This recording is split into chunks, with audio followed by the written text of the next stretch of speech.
Dee stepped forward and asked, "Young master, our troops have already deployed to treat the wounded and clean up the battlefield." Although Timothy was not injured, her subordinates, Lu Feng agreed, asked, "Basically all of them are dead, right?" "I'll go see her," Lu Feng said and moved to Timothy's place. Lu Feng just got off the spaceship, heard the commotion, quick, the injury was very serious, quickly brought to the operating room. Timothy held Duke Willer's hand tightly, reassuring him, "Willer, we are waiting for rescue, hang in there." Lu Feng stepped forward and spoke, "Timothy, are you okay?" Timothy turned back and replied. Lu Feng was shocked. Unable to contain his emotions, Timothy ran over and hugged him, saying, "The soldiers of the Yadian kingdom, they are all," Lu Feng comforted, "Don't be afraid, we're here, I will protect you." Timothy's tears welled up. Willer was in danger, even Exe and Yoda were seriously injured, the enemy was too strong, we really couldn't fight. Lu Feng sobbed in response, "They all tried their best, it was thanks to their persistence that we were able to arrive in time, rest assured, we will definitely drive the enemy out of Yadian, believe me." Timothy sobbed and nodded. Robin now stepped forward and said, "Your Majesty Lu Feng, you all must not be afraid." Robin was also seriously injured. He said, "It was all thanks to His Majesty Lu Feng arriving in time that he was able to continue to stay by His Highness Timothy's side to assist him." Timothy walked over and asked, "Are you okay? Rest, the wound will tear open." Robin smiled, "Your Highness Timothy, it's just a skin wound, don't worry." Niu Dai also took the opportunity to step forward to pay his respects. "Your Majesty Lu Feng, I have something to report." He carefully recounted, When I directly confronted that leader, I could feel that our strength was completely different. That was definitely a realm that ordinary people could not reach. Thinking back to that terrifying girl's fighting strength, my hands still couldn't help but tremble. Beside that person, although there was a force surrounding him that we couldn't see, I could still feel its existence. My attack couldn't reach him, but their attacks could break through the distance of weapons and directly injure me. I had no strength to resist, I could only desperately stall for time. Niu Dai covered his face in disappointment. Lu Feng stepped forward to support him, he was gasping for air. At that moment I really thought I was going to lose my life. Lu Feng thought to himself, "This is definitely elemental power, indeed, if we forcefully confront them, we basically won't be able to fight back." The soldiers of Chang'an City who heard the story vaguely also showed concern. How could it be, even Lord Niu? Without saying much, Lu Feng encouraged Nyoda, "Take care of your body, rest first." Lu Feng, don't get up and speak loudly, the scientific and technological power of Han Dynasty will not lose to those people, we will definitely win.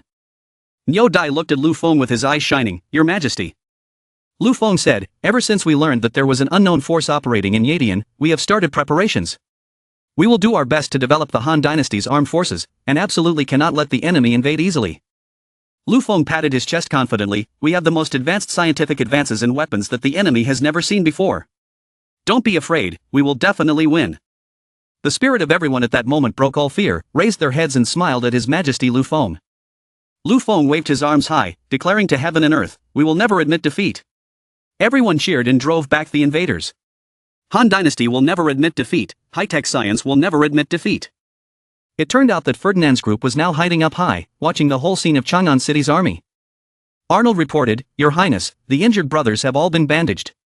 We have one seriously injured, 3 lightly injured, and lost a warhorse." Ferdinand spoke up, "What a miraculous power. Unexpectedly, he was able to fight on par with us, his generals refused to submit. He said, how can they be said to be on par with us, there are so many of them, and they suddenly attacked." Ferdinand excitedly mentioned, "Lu Feng of the Han Dynasty, that's a bit interesting, never seen a ship that can fly in the air. Such a sturdy steel, if we can retrieve those technical materials and offer them to the family, the Pompey family will become even more powerful." Ferdinand turned around and ordered Arnold to prepare for another battle tonight. Arnold was surprised and asked, "Your Highness, who do you want?"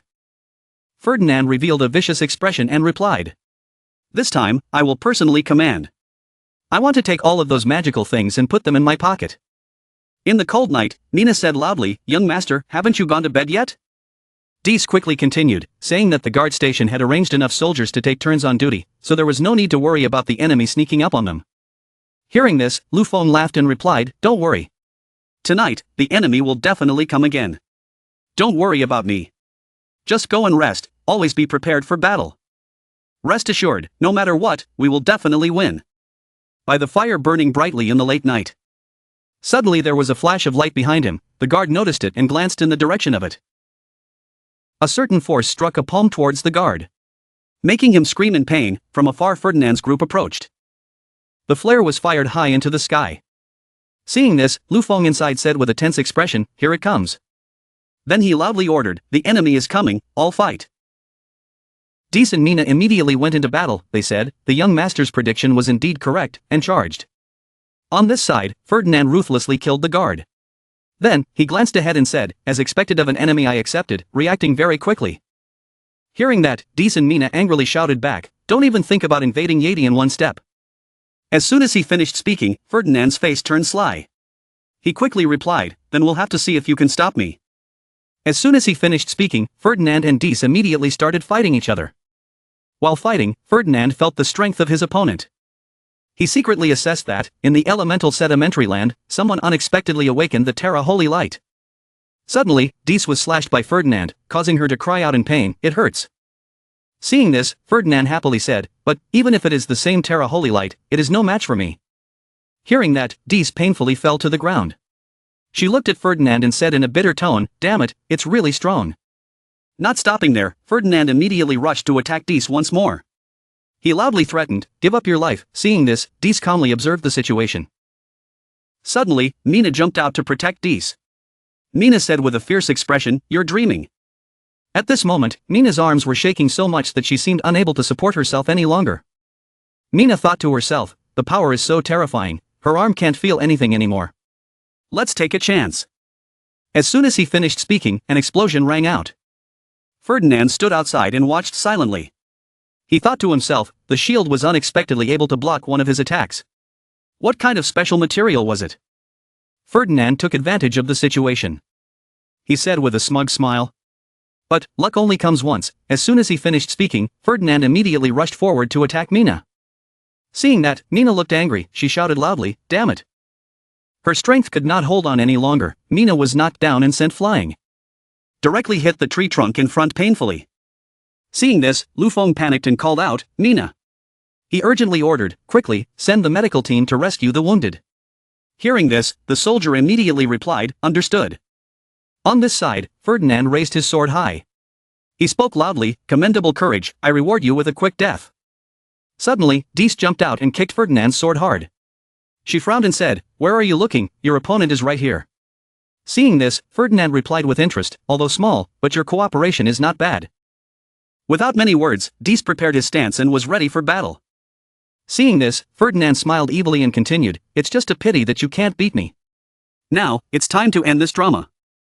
Hearing that, Dees tried her best to block Ferdinand's attack with her sword. She said, stop talking nonsense. Hearing that, he immediately replied, nonsense. What I said is the truth. As soon as he finished speaking, Ferdinand stabbed Dees straight in the body with his sword. She coughed up blood and screamed in pain. Finished handling, Ferdinand proudly said, next. Then Ferdinand quickly charged forward. He walked towards Lu Feng's resting place with a smug expression. At this moment, Ferdinand and Lu Feng were face to face. Ferdinand smiled evilly and said, I have received the head of the leader. As soon as he finished speaking, Ferdinand used his sword to slash at the glass that was blocking Lu Feng's face. At this point, the glass elements are activated. Seeing no damage, Ferdinand looked surprised and exclaimed. Glass can't be broken, what kind of trick is this of yours? Hearing that, Lu Feng angrily said, if you only know how to use force, you will be defeated by this toy. The tank has good aim. At this time, the tanks were prepared and ready for battle. Seeing this, Ferdinand was not afraid at all. He glanced at him and said with a smile, you think you can defeat me like that, you fool? Then, Ferdinand used his sword to slash at the fireballs flying towards him.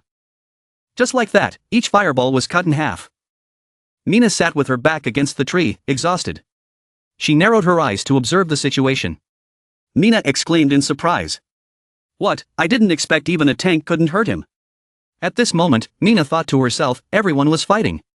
Why was she the only one who hadn't awakened her powers? I said I would protect the young master, but I couldn't even stop the enemy. I'm useless. Ferdinand then immediately turned back to attack Lu Feng a second time. At this moment, Mina's eyes suddenly became tense. She realized that it was the enemy. Had they broken through the siege?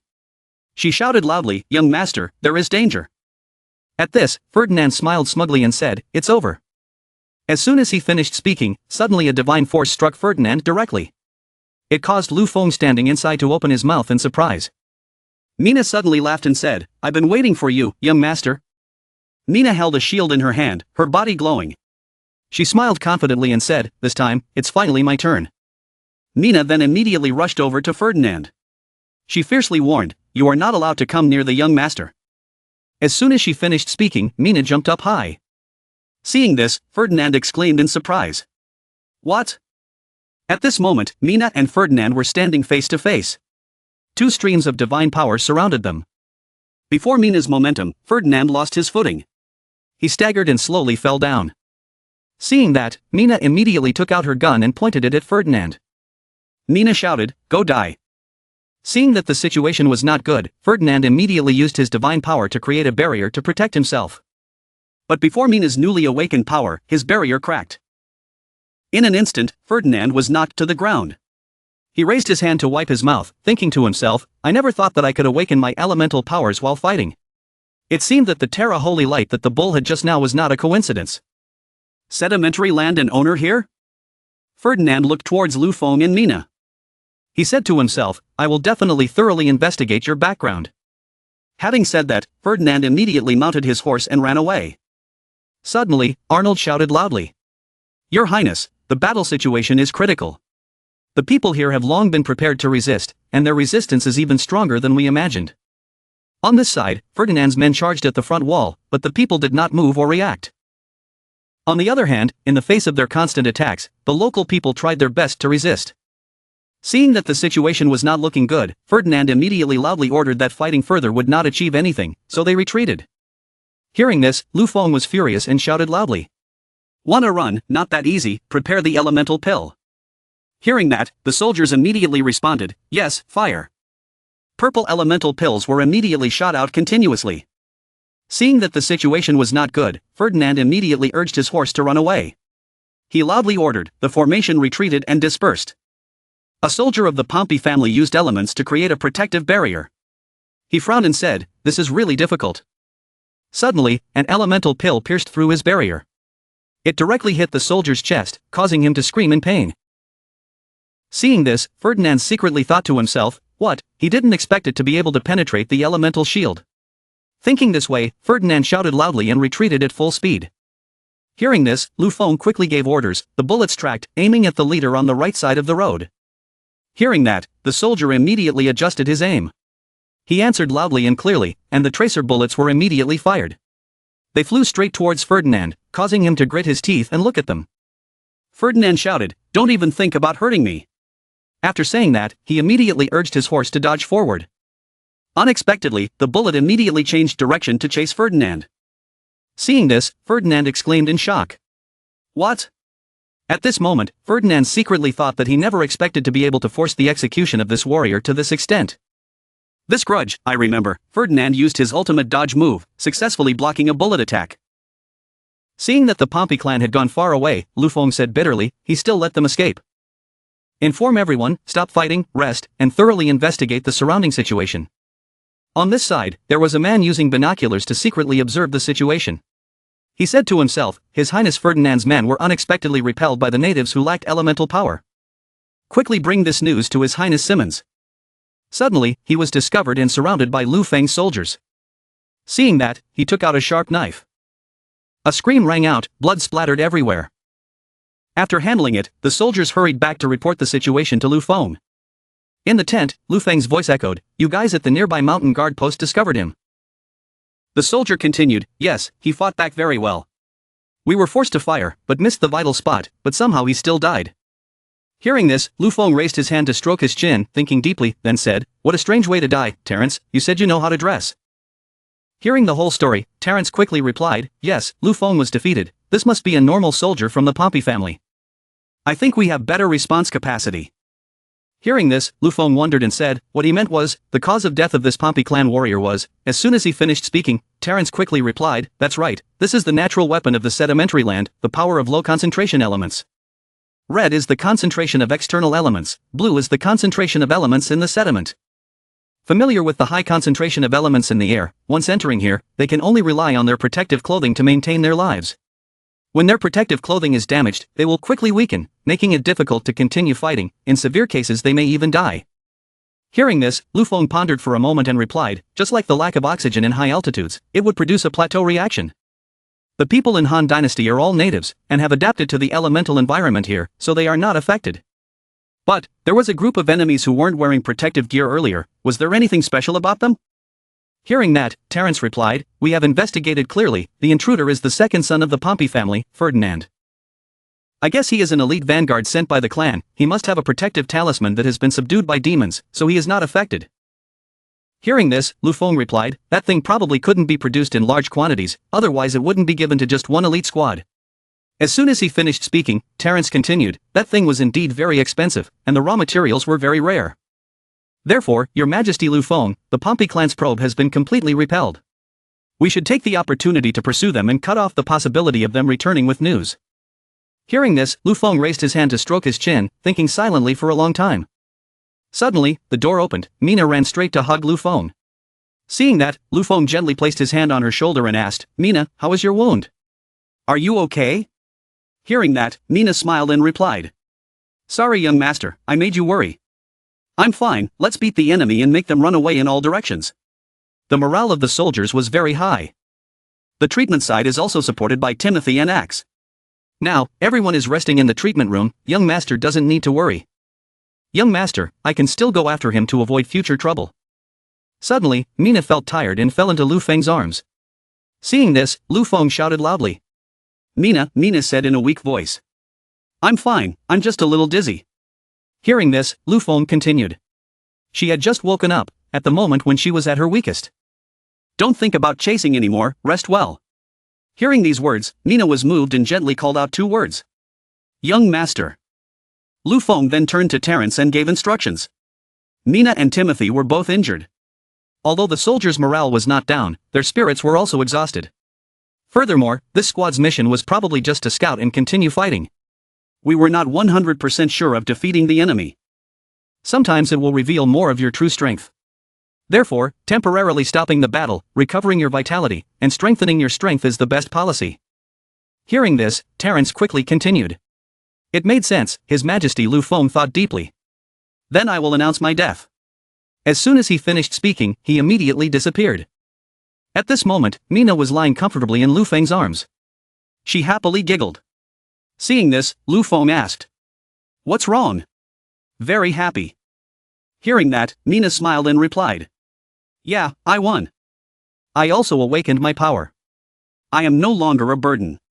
I finally have the ability to help the young master overcome the difficult pass. Hearing these words, Lu Feng looked at Mina lovingly and said. Silly, who said you were a burden? As long as you are here, no matter who the enemy is, we can win. I have that determination. After saying that, Lu Feng gently kissed Mina on the forehead, very sweetly. Lu Feng then carried Mina into the resting room. He gently covered Mina's feet, then said. You also proved to me once again that you can do it. Isn't that right? Hearing that, Mina happily called out, young master. Then, Lu Feng raised his hand and gently stroked Mina's face. He said. Okay, rest, I'll stay here with you. On this side, after a tiring battle, Dee sat leisurely on the bed, enjoying a lot of food and drink. In another development, Axe and Akshi have regained consciousness. Outside, the weather was now sunny and warm, and the snow had stopped falling. In the conference room, everyone was present. Lu Feng said. Everyone, last night was a hard fight. With everyone's desperate efforts, we have achieved our first victory. As I told everyone before, we have clearly investigated the identity of the enemy. We are about to face one of the 5 great families, the Pompey family. Their fighting strength cannot be underestimated. This time, although we repelled the enemy, we did not cause any devastating damage to them. They will definitely come and invade again. And our Han Dynasty soldiers also suffered losses and damage. Therefore, it is time for us to discuss the next strategy together. Hearing this, Terence stroked his beard and said, it's just an elite squad led by Ferdinand. We've fought hard against it. What if the Pompey family's main army approaches the border? As soon as he finished speaking, Deesa's eyes lit up and he continued. There's no need to be so gloomy. This time we repelled the enemy, next time we can definitely defend ourselves. Hearing this, Terence quickly continued, that's right. Although the victory was very reluctant, we did it. The morale of the generals and soldiers has also risen. You guys are too optimistic, the Pompey family still has another king. Ferdinand is just a small part. Lu Feng suddenly continued, no, I feel that this point of view is not bad, this battle has proven an important point. Our scientific and technological weapons are effective against elemental attacks. Without these weapons, facing the elemental attacks of the outside world, no matter how many troops we have, we will be outmatched, but we have found an effective way to counter them. The only thing lacking now was sufficient firepower and stronger technology. Even if the Pompey family had strong people to rescue them, the sufficient firepower of high-tech science and technology could destroy them. Hearing these words, Terence nodded in response. This statement was not wrong. As soon as he finished speaking, Lu Feng snapped his fingers. Then he continued. So, what we need to do next is very clear. Dees, you go arrange and strengthen the application of the army's new weapons. Mina, you are in charge of synchronizing combat data with Terence. Yuffie, help with upgrading and developing weapons. Hearing that, Mina and Dees quickly smiled and replied. Yes. Suddenly, Lu Feng was silent for a moment and then said. But we still can't relax. The Pompey family is only one of the 5 families, the other 4 families are also eyeing the sedimentary land. Including the Pompey family, Urius family, Unia family, Corneli family, and Crassus family. Hearing this, Terence said. That's right. The elemental tide has arrived. The concentration of elements here is gradually increasing. Once the elemental concentration reaches a certain level, we will be faced with difficult circumstances all around. Hearing this, Lu Feng continued. With our current strength, even if we prepare for battle, we can only repel the Pompey clan temporarily, but cannot protect this place forever. Therefore.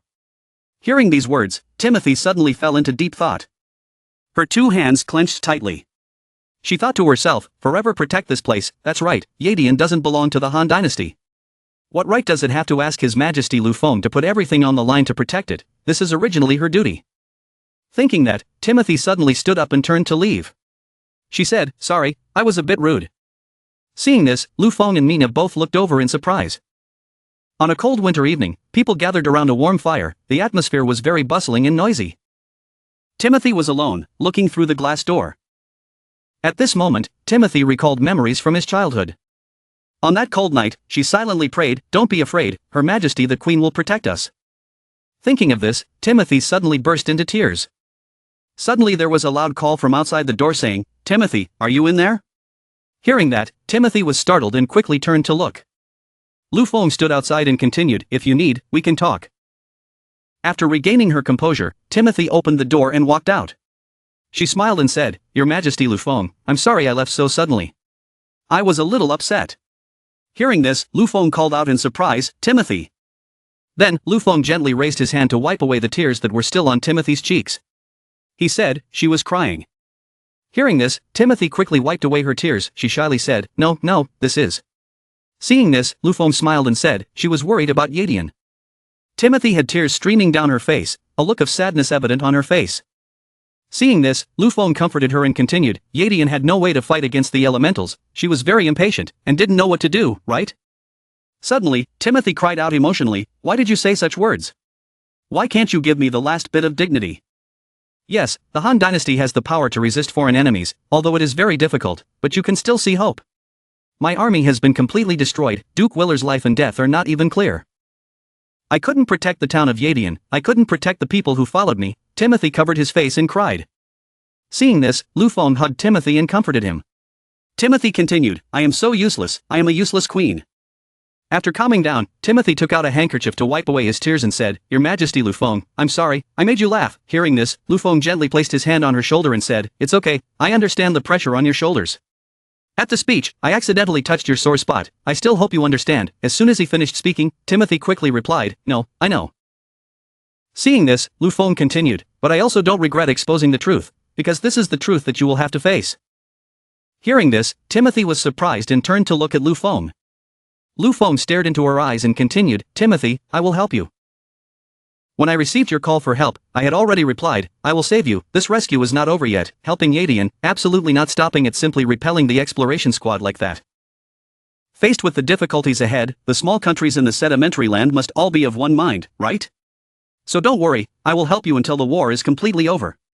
Seeing that Timothy did not react, Lu Feng quickly reached out and gently shook her, urgently asking, Why are you crying? Don't cry, I already agreed to help you. Hearing that, Timothy burst out laughing and replied, Your Majesty Lu Feng, you really are a freak. But now I know why there are so many people around you who wholeheartedly follow you. Hearing that, Lu Feng shyly raised his hand to scratch his head and replied, This is a compliment. Then, Timothy stood by the glass door, she continued, Your Majesty Lu Feng, please come this way. He looked, the fire was running like that, it looked like the torches in every house in Yadian City. Lu Feng followed the light with his eyes, he replied, yes, very beautiful. As soon as he finished speaking, Timothy continued, I love Yadian and the people of Yadian very much, seeing them live in peace and prosperity is my greatest happiness.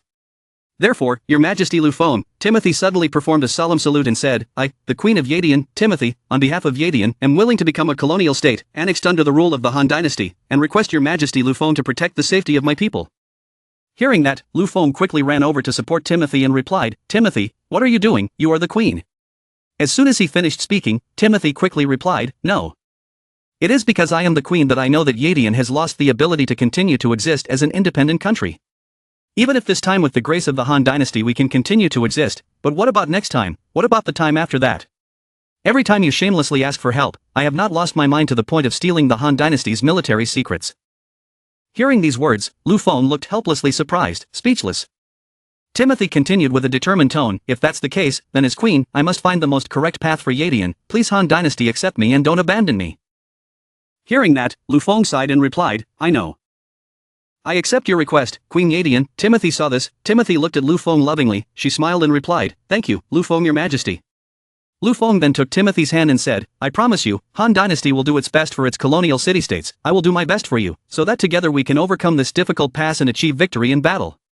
After saying that, Lu Feng gently kissed Timothy's hand as a promise to her. Hearing that, Timothy happily replied, yes, His Majesty Lu Feng. Robin stood outside and witnessed everything, he sadly turned and left. The system announced that the Han Dynasty won the first battle against the Pompey Ferdinand family, and the layout of the sedimentary land also changed accordingly. Yadian requested to join the Han Dynasty to seek protection, and His Majesty Lu Feng accepted, and the map of the Han Dynasty received its first expansion. Under the active urging of Lu Feng and Timothy, the Yadian army joined the Han Dynasty's ranks on time. The Han Dynasty also wholeheartedly helped, giving Yadian all the scientific and technological weapons that they had always been proud of. Upgrade equipment, train techniques, and add in the active assistance of the bird and beast tribes. The Han Dynasty's fighting power once again increased beyond measure. At the training ground, Flay pulled the bowstring, shooting 3 arrows at once. The little girl let go, the arrows flew forward, accurately hitting the heads of the 3 wooden figures. Flay happily shouted. Good. On the intercom, Lu Feng's voice came through. Not bad, Flay's condition is very good today. Hearing his voice, Flay happily called out. Young master. Lu Feng stood in the spaceship, waving at the little girl below and asking, can you call your sister to come to the command room with you? Flay replied. Okay. After a while, the 2 sisters went to the command room and sat down. Lu Feng asked. You've worked hard, Flay. You guys have been training for a long time, right? Flay rushed to hug Lu Feng and replied. No trouble. Leia asked seriously. Young master. Is there any new movement from the enemy? Lu Feng immediately replied. No, nothing yet. Since Field and Timothy made peace, the mission to kidnap the prince has been abandoned. But I have a favor to ask of you too. Flay tilted his head and asked. What is it? Lu Feng said. After exchanging intelligence with Timothy, I think that the Pompey family cannot just send a vanguard to scout the enemy's situation. The sedimentary land is very large. We encountered an enemy ambush. There is no movement from the field. It is really strange. Hearing this, Leia agreed. That's right. It seems that the field has not made any movements recently. Lu Feng then suggested. Therefore, I hope to borrow the power of the bird race to explore the field territory in case something unexpected happens. Hearing that, the 2 Leia sisters replied in unison. No problem. The young master will leave it to us. Lu Feng put his hand on his chin and reminded, if I guess correctly, you guys can fight with the soldiers of the Pompey family. Be sure to be safe. If you encounter any conflicts, please contact me first. After receiving the mission, Leia and some of her bird brothers and sisters immediately set off. Flay confirmed over the radio. Rest assured, young master, the bird people will definitely not let down your trust. Mission accomplished. Everyone gathered to fly in a line, crossing a forest where the tree branches were bare because of the cold. Leia reminded everyone. We are almost at the field territory. Team, be on high alert. The others heard the order and shouted clearly. Suddenly, Flay pointed to a direction below and said. Everyone look, what is that? After looking in the direction the little girl pointed, Leia immediately confirmed that it was the Pompey family's army. The entire team landed and took cover. Below, the small army of the Pompey family rode in hot pursuit. One of them cursed. Damn it, that bitch, she escaped very quickly. The army suffered heavy losses. We can't continue like this. Today, we need to capture them alive here. He suddenly saw something white moving slightly in a small corner. It turned out that Field and his men were hiding in the snow with white cloth. But they were quickly discovered by the leader Pompey. They were found in the woods. Field couldn't help but curse. Disgusting. They didn't try to hide anymore. The other two took Field ahead. The general stood in front to block Pompey's group. The soldier urged. They're exposed. We're here to defend. Quickly lead His Highness back. The other Pompey shouted too. Don't let them escape. In a flash, the Pompey clan member teleported behind the general and slashed his sword down, saying, Bear with me. None of you can escape. Fresh blood splattered onto the white snow. Field turned around to see this scene and her face paled in horror. She screamed. The squad leader waved his hand and gave the order. Crossbow rune. Ready. The subordinate immediately raised the crossbow that had been imbued with elements. He pulled the trigger. The arrow from the crossbow flew out like lightning and hit His Majesty Field's arm. Her guard paled and cried out anxiously. Your Highness. The man then used a dagger. Cut off the arrow. The blue-haired soldier gritted his teeth and said, Damn it. Hurry. Be persistent. Definitely protect His Majesty and leave. Field was so painful that he couldn't finish his sentence. You guys. At a high place, Leia looked down through binoculars. Flay reported the situation to Lu Feng. Young master. As expected. Field's army was defeated. She was being hunted by the elite of the Pompey family. What should we do now? Lu Feng was silent for a moment when he heard that. Then he spoke up and gave instructions. If Field dies, Fabreau's situation will become even more unstable. We must protect her. Leia said. Then we will go save her. Lu Feng immediately stopped him. No, don't fight the Pompeys head on. They can use elemental powers. I will send a rescue force to join you. Until then, you just need to hold off the enemy and ensure Field's life. Flay hesitated to express. But we can do it. Lu Feng immediately emphasized. Flay. It's not that I don't trust you. Fabreau is important. But for me, your and Leia's safety is the first thing I think about. Hearing that, Flay felt like Lu Feng was patting her head. She blushed and called out in her mind. Young master. Then she and Leia looked at each other and nodded. They both said in unison. Understood. Young master. We will do our best to complete the mission. Wait for your reinforcements. Lu Feng instructed again. Be careful. Below, Pompey's elite were still suppressing Field's group. The leader brushed the snow off his clothes and said. All the elemental replenishment potions were used up. This was truly a hellish place. So much of my resources have been wasted. How can I get them back from you? He stood from above looking down at the dangerous Field. But she was now all alone. The other soldiers had almost all fallen. Pompey's soldier reached out to Field and said with a smile. This girl. Don't blame me for being cruel. If you do, then blame your bad luck. Field now closed his eyes and wondered. Is this the end? At this moment, Leia and Flay flew over in time. Grabbing her arm, they flew up high. Field asked in surprise. Who are you? Leia said. Although she was against young master Lu Feng. But the young master now wanted to help her. Flay reminded. Your Majesty. If you want to live, don't struggle. Just cooperate with us. Field still smiled sarcastically in this situation. The Birdman surrendered to the Han dynasty? Lu Feng's nose is also very good. The leader of the elite squadron Pompey was surprised when he saw this and then gave the order. Why are they flying so fast? Shoot them down for me. His subordinates immediately followed suit. A hail of bullets rained down on Leia and the others, but both she and Flay were agile. They could dodge them by leaning to the side. The bullets could only graze without harming any of them. The leader frowned and exclaimed when he saw this. What? He didn't expect to be able to dodge the high-speed elemental arrow. Leia sneered.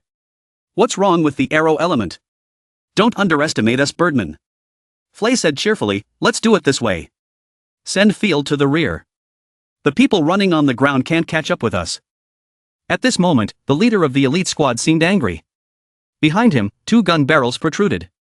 He gritted his teeth. Birdman.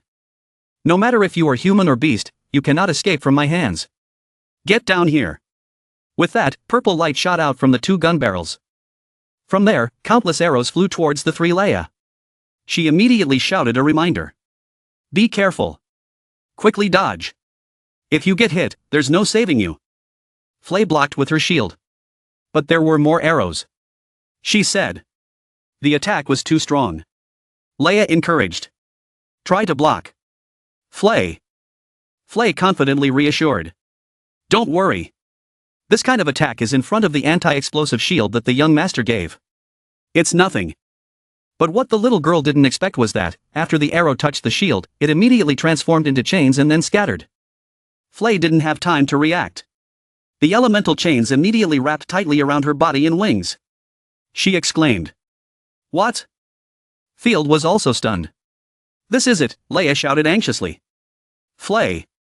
Flay was tied up and couldn't fly, so he fell to the ground. The girl struggled. What? Leia urged. Field. Grasp Flay firmly. Field immediately reached out. Grabbing Flay's shirt, he pulled it up. Leia struggled to pull up under the weight of 2 people. Flay saw this and shouted. Let me go. Quickly take Field and run. The young master needs her. Field also said. At this rate, all 3 of us will be caught. Leia firmly held on. She warned. Field. If you dare to let go, I will let you die here. The leader of the Pompey team continued to shoot out beams of light. He laughed smugly and said, running away. You guys underestimate the power of the elemental lock. With that, another hail of arrows shot towards the 3. Immediately, all 3 were bound by elemental locks. Field cursed. Damn it. All 3 of them screamed.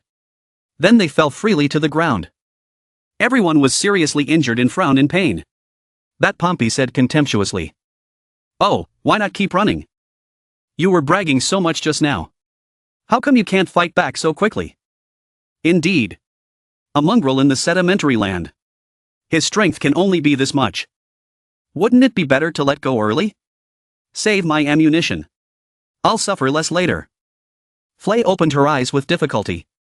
She let out a soft groan. The other guy immediately noticed and exclaimed. Unexpectedly, she's still not dead. She's quite stubborn. He walked over and sat down. He grabbed Flay's chin and threatened her. So young. Her leader was truly not human. But if he thought an uncle like me could be compassionate and forgiving, then he was wrong. Speak. Speak out the whole situation of your sedimentary land. Or else. I will make your life worse than death. Flay's chin was tightly gripped by him. The little girl cried out in pain. Leia also woke up at this time. Seeing this situation, she shouted. Stop. Let Flay go. The Pompey guy heard that and laughed and said. Another one woke up. Don't be in a hurry. The next one will be your turn. He then put the knife to Flay's neck. The girl looked at him with contempt and scolded. Insulting young master. You are not worthy. He heard that and despised. Young master? What kind of disgusting way of calling is that? But if you do not cooperate, there is no use leaving you behind. Die. Leia's voice screamed. I told you. Stop it. She used all her strength to break the elemental lock. Blood flowed. In a flash. Not knowing what happened, the 2 elemental bullets of the Pompey army leader were impacted. When he turned to look, Leia on the ground had long since disappeared. He exclaimed in surprise. What the hell? Flay was saved from that guy by Leia. She reached out and pulled the elemental lock that bound the girl and said. Is this elemental power? The shape of her wings seemed to have changed. They became wider and longer. She hugged Flay and looked at Pompey. It wasn't difficult to grasp the secret to using it. The other guy opened his mouth in shock and shouted. How could this be? In the sedimentary land. How could there be elements? Leia placed Flay and Field against a tree. Her face was gloomy as she asked. Is this your last words? You finished speaking. Leave the rest to hell and continue. Leia suddenly appeared before the eyes of the elite squad leader. He was startled and quickly gave the order. Fire. What are you standing there for? With that, the subordinates fired crossbows at Leia. She was like a flash of light. She dodged skillfully. The leader saw that the situation was not good. He immediately pressed the elemental charge button. He gritted his teeth and thought. Damn it! The ammunition power supply is about to run out. Leia drew her sword, severing the elemental locks. She smiled and revealed. The energy in your armor. It seems to be depleted. Try this move. After saying that, she immediately charged towards the Pompey soldiers. She drew her sword and used the newly acquired divine element. Elemental Enhancer. The hunter of the heavenly wings. She glided through the crowd. Wherever they go, they fall. Seeing all his subordinates fall like that, the leader trembled at his feet and fell to his knees. What? No, impossible. This is impossible. The tables were turned. Leia raised her sword. Her eyes were sharp and cold. Now you are the only one left. The other guy turned pale with fear. Trembling, he begged. Wait. We have something to say. That's right. Intelligence. I can give you intelligence. Spare my life. Leia pointed at the strange button on his hand and asked. This is the important device that helps you use the elements, right? She pressed the knife against the button threateningly. Destroy it? You can stay here. Die alone and in despair. Hearing this, the other guy clenched his fist in fear. Too scared. He then fainted. Flay asked in surprise. Him? Fainted. Leia smiled and replied. Of course, his information is important to us. I was just scaring him. Who told him to bully my sister? Flay ran into her sister's arms. She hugged Leia's leg and said, Sister, it was all thanks to you just now. Congratulations. That's great. You also awakened elemental power. I admire you. I also want to use this power to help the young master. Leia laughed when she heard that. She patted her sister's head and said, You will also wake up. Flay just hasn't had the chance yet. Flay nodded hopefully and said, Yeah, I'll try my best. After chatting for a while, both sisters turned to Field. Then, Field was startled and asked. What do you want to do? Leia took off the elemental chains on Field and said, I'm not doing anything. I just want to lead people somewhere. Although we were enemies before. But, His Majesty Lu Feng wants to see you. Flay added. Come with us to Han Dynasty for a trip. Field frowned slightly. She clenched her fists and hesitated for a moment. Finally, Field agreed to go with the two of them.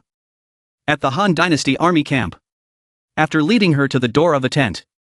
Flay said, We're here. Field hesitated and did not dare to enter. Leia immediately went forward and urged. Please, His Majesty Lu Feng is inside waiting for you. Field decided to go inside. As soon as he saw her, Lu Feng smiled and said, Field, you're here. She was the opposite. She asked with an annoyed expression. I didn't expect to be saved this time. You brought me to this place. Do you want to see me laugh? Lu Feng ignored her attitude and replied. It's up to you. You can think whatever you want. But the Han Dynasty's military camp is safe. You can rest assured. Field sneered. Safe? Probably only His Majesty Lu Feng. Still as naive as ever. Those people in front of those evil powers. Fabro had no hope of victory. Just a small team. Already caused our army to be completely destroyed. Lu Feng picked up his cup of tea and drank it slowly, saying, But we won. Hearing that, Field frowned in surprise. Lu Feng continued. It's not just Leia. The main force also repelled an elite vanguard a few days ago. The Han Dynasty has the power to oppose the Pompey family. Field grasped the thought and judged. Using those weapons out there. As expected of you. In just a few short months. You have prepared so much. He added proudly. Not only the military equipment, the people of Han Dynasty seem to be cared for by the truth, continuously awakening many people with elemental abilities. Hearing this, Field burst out laughing. The truth. A person with elemental abilities. You are truly a lucky man, Lu Feng. We, Black Iris, used all our strength. We could only barely survive. At this moment, Lu Feng made an offer. Field. Do you want revenge? Field was a little surprised to hear that. He calmly told her. Han Dynasty could make a deal with her. Field sighed and said, Go on. What are the conditions? Lu Feng raised his hand to express. The remaining power of Black Iris joined the Han Dynasty. Field laughed helplessly and said, "You really dare to open your mouth to quote the price?" Lu Feng calmly and confidently affirmed, "I am only doing this for the peace of the sedimentary land. And you will agree." In her mind, Field cursed. "You cunning man." She had no choice but to calculate. In the end, she had to compromise. The winner is king. The loser is bandit. I have always been against you. Accept defeat. Field and Lu Feng shook hands. She declared, "I, the leader of Black Iris, the Queen of Fabro, agree to make a deal with His Majesty Lu Feng of the Han Dynasty. All of my remaining power belongs to you. The condition is, you must expel all intruders from the outside." Lu Feng clenched his fists in determination and said, "You don't need to say it. I have the same intention. The next time we fight, it will be the day Ferdinand dies." On the other hand, at Ferdinand's camp, he was swinging his whip, continuously hitting Clarence, causing his body to be covered in wounds, fresh blood staining his entire face. "Ferdinand beat and tortured you, still not willing to tell the truth. Don't think I don't dare beat you to death." Clarence muttered wearily. It was all true. Hearing that, Ferdinand continued to whip him and scold him, talking nonsense. In this world, how could there be any props that don't need to use an element to activate them? Clarence was tortured so painfully that he fainted. Ferdinand immediately gave orders. "Where are the men? Pour water on Han to wake him up. Continue beating him." He then walked out of Clarence's prison. He thought to himself, "Impossible. Ignorant commoners in the sedimentary land. How could they have powers that we don't know about?" But they really were awakened in battle. Whether it is true or false, it cannot affect my conquest of this land. I must attack and take this place. Let it become a base to attack the sedimentary land. Now is not the time to worry about face. Let's find Simmons to rescue me. Ferdinand gave the news scroll to the detective. The man immediately rode off on his horse. Ferdinand made up his mind. He couldn't waste any more time here. Give them some breathing room. He had to quickly defeat the Han Dynasty. At the Han Dynasty barracks, Nina took a pen and circled a place in red. She expressed, "Young master. You are too amazing. I didn't expect to unify both Yadian and Black Iris in one go." Dees also looked at him with sparkling eyes and said, "That's right. Black Iris and Yadian fought for many years. This is an action that no one has been able to do." Mina exclaimed, "It's true that we can cast a bronze statue as a souvenir." Lu Feng replied embarrassedly, "I don't need it. Bronze is very good." Mina was happy with this thought. She began to imagine countless appearances of him and said, "There is no shame. If we can unify the entire sedimentary land, I think we can have bronze statues of His Majesty erected in the city centers." Lu Feng laughed helplessly and asked, "Am I a divine beast that warded off evil?" Dee seemed very interested in this question. Her eyes lit up as she asked, "The young master's bronze statue? Production. I really want it." Nina looks like she said, "That's right. I can also make souvenirs of the same style. Let everyone have a young master in their hands." Lu Feng shouted in despair. "Wait. Want to advertise your emperor? You girls have learned how to do business on the planet." Just then a guard entered to report, "Your Majesty, the research institute in the royal city has just delivered new military equipment." Lu Feng was a little surprised at first and asked, "What is it?" The guard immediately pulled the white cloth covering the device away. Immediately after, the weapon machines appeared. The three people in the room immediately exclaimed, "Is it a new weapon?"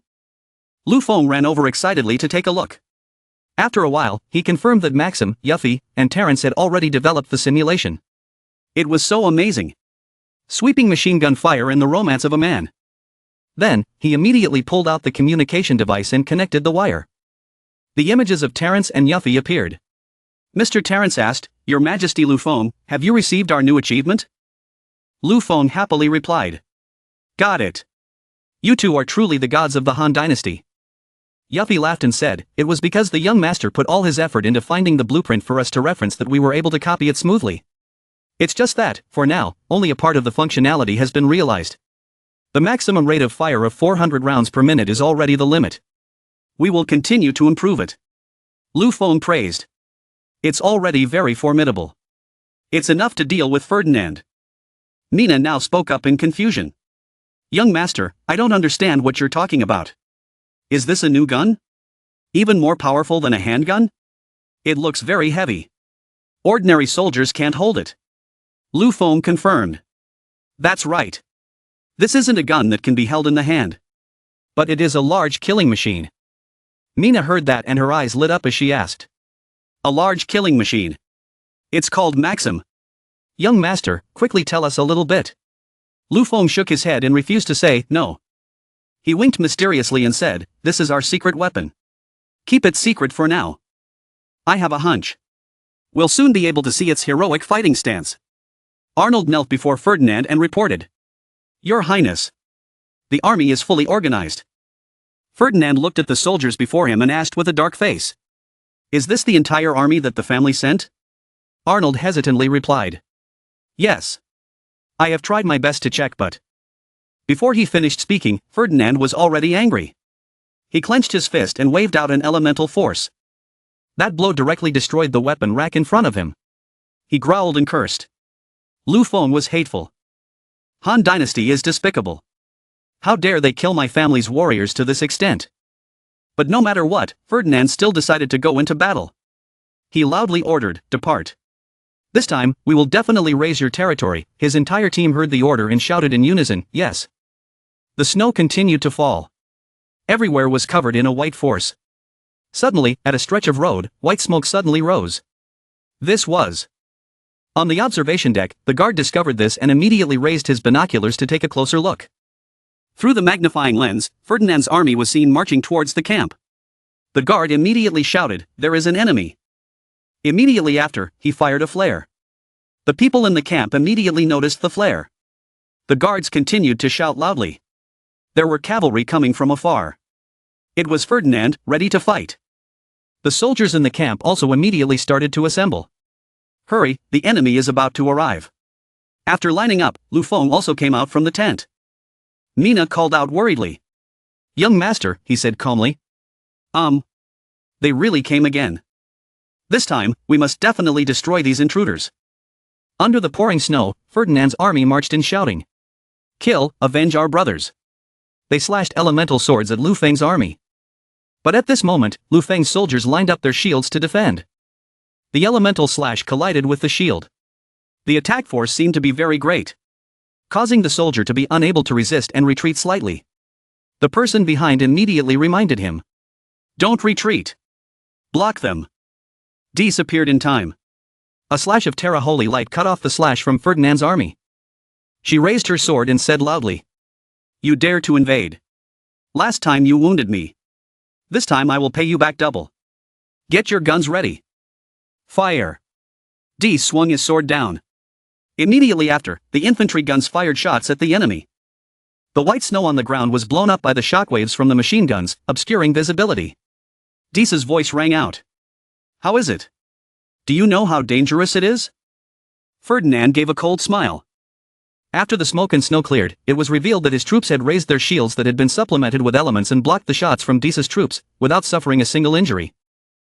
Mina saw that and cried out in surprise. The bullets from the infantry gun could not destroy that shield. Mr. Terrence looked at this scene through the communication device and was also surprised and wondered. Those guys, so quickly, used elements to reinforce their weapons? Dees gritted his teeth. Keep giving orders. Keep. Shoot. Don't stop. Ferdinand on the opposite side sneered and asked. Do you think you are the only ones who know how to defend? Then he waved his hand and gave the order. Form the battle line and advance. Clear out the enemy. The soldiers beside Dees saw this and worriedly asked for advice. We can't shoot through this kind of shield. Captain Dees. What should we do? Dees replied. His Majesty Lu Feng is behind. Continue. We can't retreat. Leia and Flay flew high above. Looking down, they couldn't help but worry. This was bad. The ground troops were in a difficult battle. Flay suggested over the radio. Young master. The bird tribe requests permission to attack from the air. Rescue the ground team. Lu Feng immediately stopped. Wait, Flay. Don't be in a hurry. Terrence asked happily. Your Majesty. Is it time to use that? Lu Feng nodded and said. That's right. The show was about to begin. He shouted loudly. Come out. Maxim. The words were just finished. The new military machine Maxim was launched. Pompey's soldiers turned back to remind him. Your Highness. It seems like some kind of weapon has just been brought out from the distance.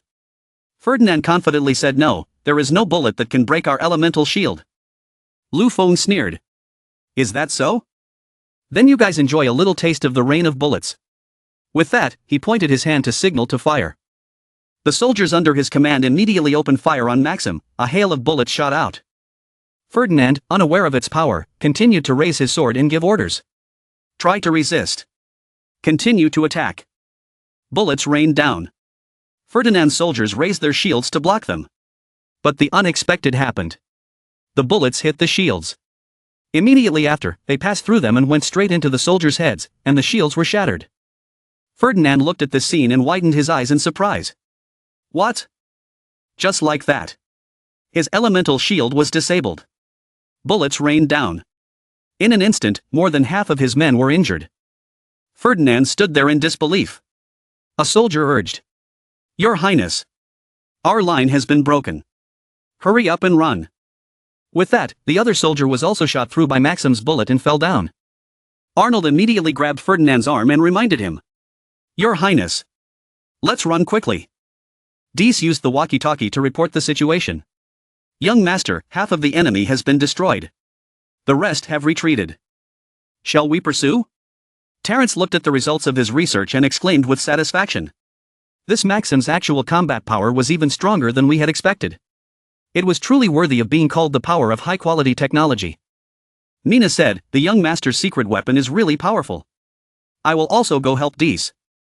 This time, I must completely destroy the intruder. Lu Feng explained that although Maxim is an automatic gun with a fast firing rate and high damage, at the same time, it is heavier than a handgun. Therefore, it is not a suitable weapon for pursuit. It cannot be used to protect us. We must be careful. Hearing this, Mina bowed her head and replied. Yes. Immediately after, Lu Feng loudly ordered, go, completely destroy the intruder. Mina reunited with Dees. The two of them split up into two directions. But at the same time, they also answered in unison. Wait for our good news. Young Master. Ferdinand's soldiers shouted loudly. We found them. They are over there. Hurry and chase them.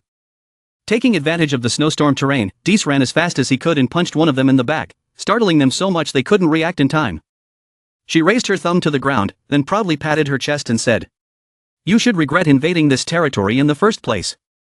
Mina ran to Dees and asked, out of breath. Dees, have you found Ferdinand yet? Dees replied. No, how are all her soldiers? Mina stroked her chin and said in disappointment. Same. They took advantage of the blizzard to run very fast. Hearing that, Dees clenched his fists and said with an annoyed expression. Damn it. Let's do a quick search of the nearby area again. I don't believe we won't find any traces. Mina agreed to respond. Okay. Keep in touch. Arnold was now standing behind a large snowdrift. He was holding his breath, sweating in the freezing cold. After Mina and Dees evacuated to another place, he hurriedly ran to Ferdinand's hiding place to report the situation. Your Highness, the enemy is not giving up, they are about to search here. We must leave this place quickly. Ferdinand asked. Brothers, how are you? The soldier reported the situation with a sad and worried expression. Your Highness, the brothers are scattered everywhere to attract fire. To protect your Highness, even if it is just one person, we must leave this place. Hearing this, Ferdinand became furious. He clenched his fists and said in a harsh voice. Damn it, how can I leave this place? The brave warriors of the Pompey family will never retreat. Arnold clutched his shield, his face filled with despair as he spoke. But, Your Highness, the battle situation now. Ferdinand turned around, his face darkened, his eyes filled with determination as he said, there was no other way, he could only ask for help from his elder brother. At this time, the intelligence that Ferdinand needed support had reached Simon's camp. The leader Simon shouted angrily. What did you say? The subordinate took the telegram and continued reading the contents. His Highness Ferdinand is leading the vanguard and is suffering heavy losses in the sedimentary land. Please help me. Simmons angrily snatched the letter from his subordinate. Then he cursed loudly. You piece of shit. Give me the letter. Simmons' face was filled with all sorts of emotions. From confusion and panic to deep thought. Then he tore the letter in half. His face was full of affirmation. The story was baseless. Seeing this, his subordinate's face turned pale with fear. Sweat was pouring down. He quickly reminded Simmons. Your Highness. His Highness Ferdinand is still fighting the enemy. Waiting for your rescue. How can you abandon your own brother? Then this soldier was fatally stabbed in the stomach by his comrade. Simmons's face was cold and indifferent. He loudly ordered. Pass down the order. Block the news. I have never seen this person before. The subordinates obeyed and loudly replied. Understood. A white-haired woman. Judging from her style of dress, she seemed to be a member of the royal family. She also felt that Simmons's behavior was a bit heartless, so she asked him. Your Highness, do we really not care about the second prince? After all, before the expedition, the clan leader had entrusted him to you. Simmons's expression was one of indifference. His face was cold as ice. As if he had no blood relation to Ferdinand. He did not hesitate to answer. Why save him? He did not listen to orders in the first place. He just did as he pleased. Now it was worth dying for. He didn't believe the intelligence from Ferdinand's side. The element of the sedimentary land? Can you shoot a gun without using the element? How could that be? It was all just hype. The Pompey family doesn't keep trash. Saving him would only implicate us. Pass the order down. Let the entire army prepare well. Wait for Ferdinand to die, our Pompey family will once again conquer the sedimentary land. Scene changes to Ferdinand's temporary hideout. Hours have passed. Night has fallen. All that could be heard was the howling of wolves. The tigers were howling with hunger. Yet there was still no sign of Simmons' reinforcements. Ferdinand leaned against the rock, exhausted. He anxiously asked his subordinate. When was it? The blue-haired soldier replied with a sad expression. Your Highness. There are still about 4 hours until sunrise. Ferdinand asked again. Send the message to our brother. He must have arrived by now, right? The soldier replied. Yes. At this moment, Ferdinand's eyes were filled with despair. He consoled himself and his soldiers. Why hadn't the reinforcements arrived yet? No, they must have arrived already. They just needed to wait a little longer. After a long wait, Ferdinand seemed to have gone crazy. He laughed loudly. He stood up abruptly. He clenched his fists and said arrogantly and confidently. Ferdinand, how could you be so cowardly? You only know how to be like a dog waiting here for rescue. Seeing this, the green-haired soldier turned pale with fear. He stammered and reminded Ferdinand. Your Highness. You will be discovered. Ferdinand had no idea where he got the confidence to fight. He picked up the bow and arrows and strapped them to his back, saying boldly, the Pompey family does not need losers. For the sake of the family's glory, we cannot just sit around and wait like this. The blue-haired soldier panicked and tried his best to stop Ferdinand from acting rashly. Your Highness. You want to. Your Highness. You can't leave now. Do you want to die here? At this warning, Ferdinand only smiled wryly. He acted like a reincarnated hero and walked forward. As he walked, he said. Die? I will not die. The Pompey family only needs heroes. I am the future successor. He raised his bow and arrow high, beat his chest with confidence and determination and said loudly. We need to fight again. We need to fight a battle to turn the tide on this land. Finally, we will plant the flag of the Pompey family army. Those who want to leave. You can leave now. Those who stay. Come back and fight with me. Hearing this, the soldiers looked at each other with bewildered expressions. He envisioned a bright future not too far away. The big brother's reinforcements would see that Ferdinand would definitely win, not be a dog running away. Right now, at the Han Dynasty army camp, everyone seemed to be in a deep sleep. Occasionally, there were a few guards patrolling around. Ferdinand's men were hiding in the bushes to observe the situation. Ferdinand shouted excitedly. Kill, destroy the Han Dynasty and conquer their emperor. At this moment, hearing Ferdinand's slogan, the Han Dynasty guards quickly shouted loudly to remind everyone. The enemy attacked, a stream of magic flew into the Han Dynasty soldiers, causing them to feel pain and let out a cry. Ferdinand's expression became belligerent. He excitedly said, Kill, what's wrong, where did all your arrogance go? Ferdinand's men continued to use their magical attacks. However, the Han Dynasty army had shields made from many alloys. Nothing could destroy them. Ferdinand said with a smug smile. The last victory was indeed just luck. Ferdinand was speaking loudly when he suddenly opened his eyes wide. He looked quite surprised. Lu Feng walked out of the camp. Ferdinand was like he had found gold. His eyes turned bloodshot. His face was full of murderous intent. He said in a harsh voice, "Found you. Surrender your life." Lu Feng narrowed his eyes at Ferdinand. Ferdinand smiled smugly. He and his soldiers rode forward fiercely. Suddenly Ferdinand's face darkened, he looked blankly ahead. His mouth stammered. What? What? Suddenly there was a sound like a gunshot. He grimaced. He closed his eyes. He screamed in pain.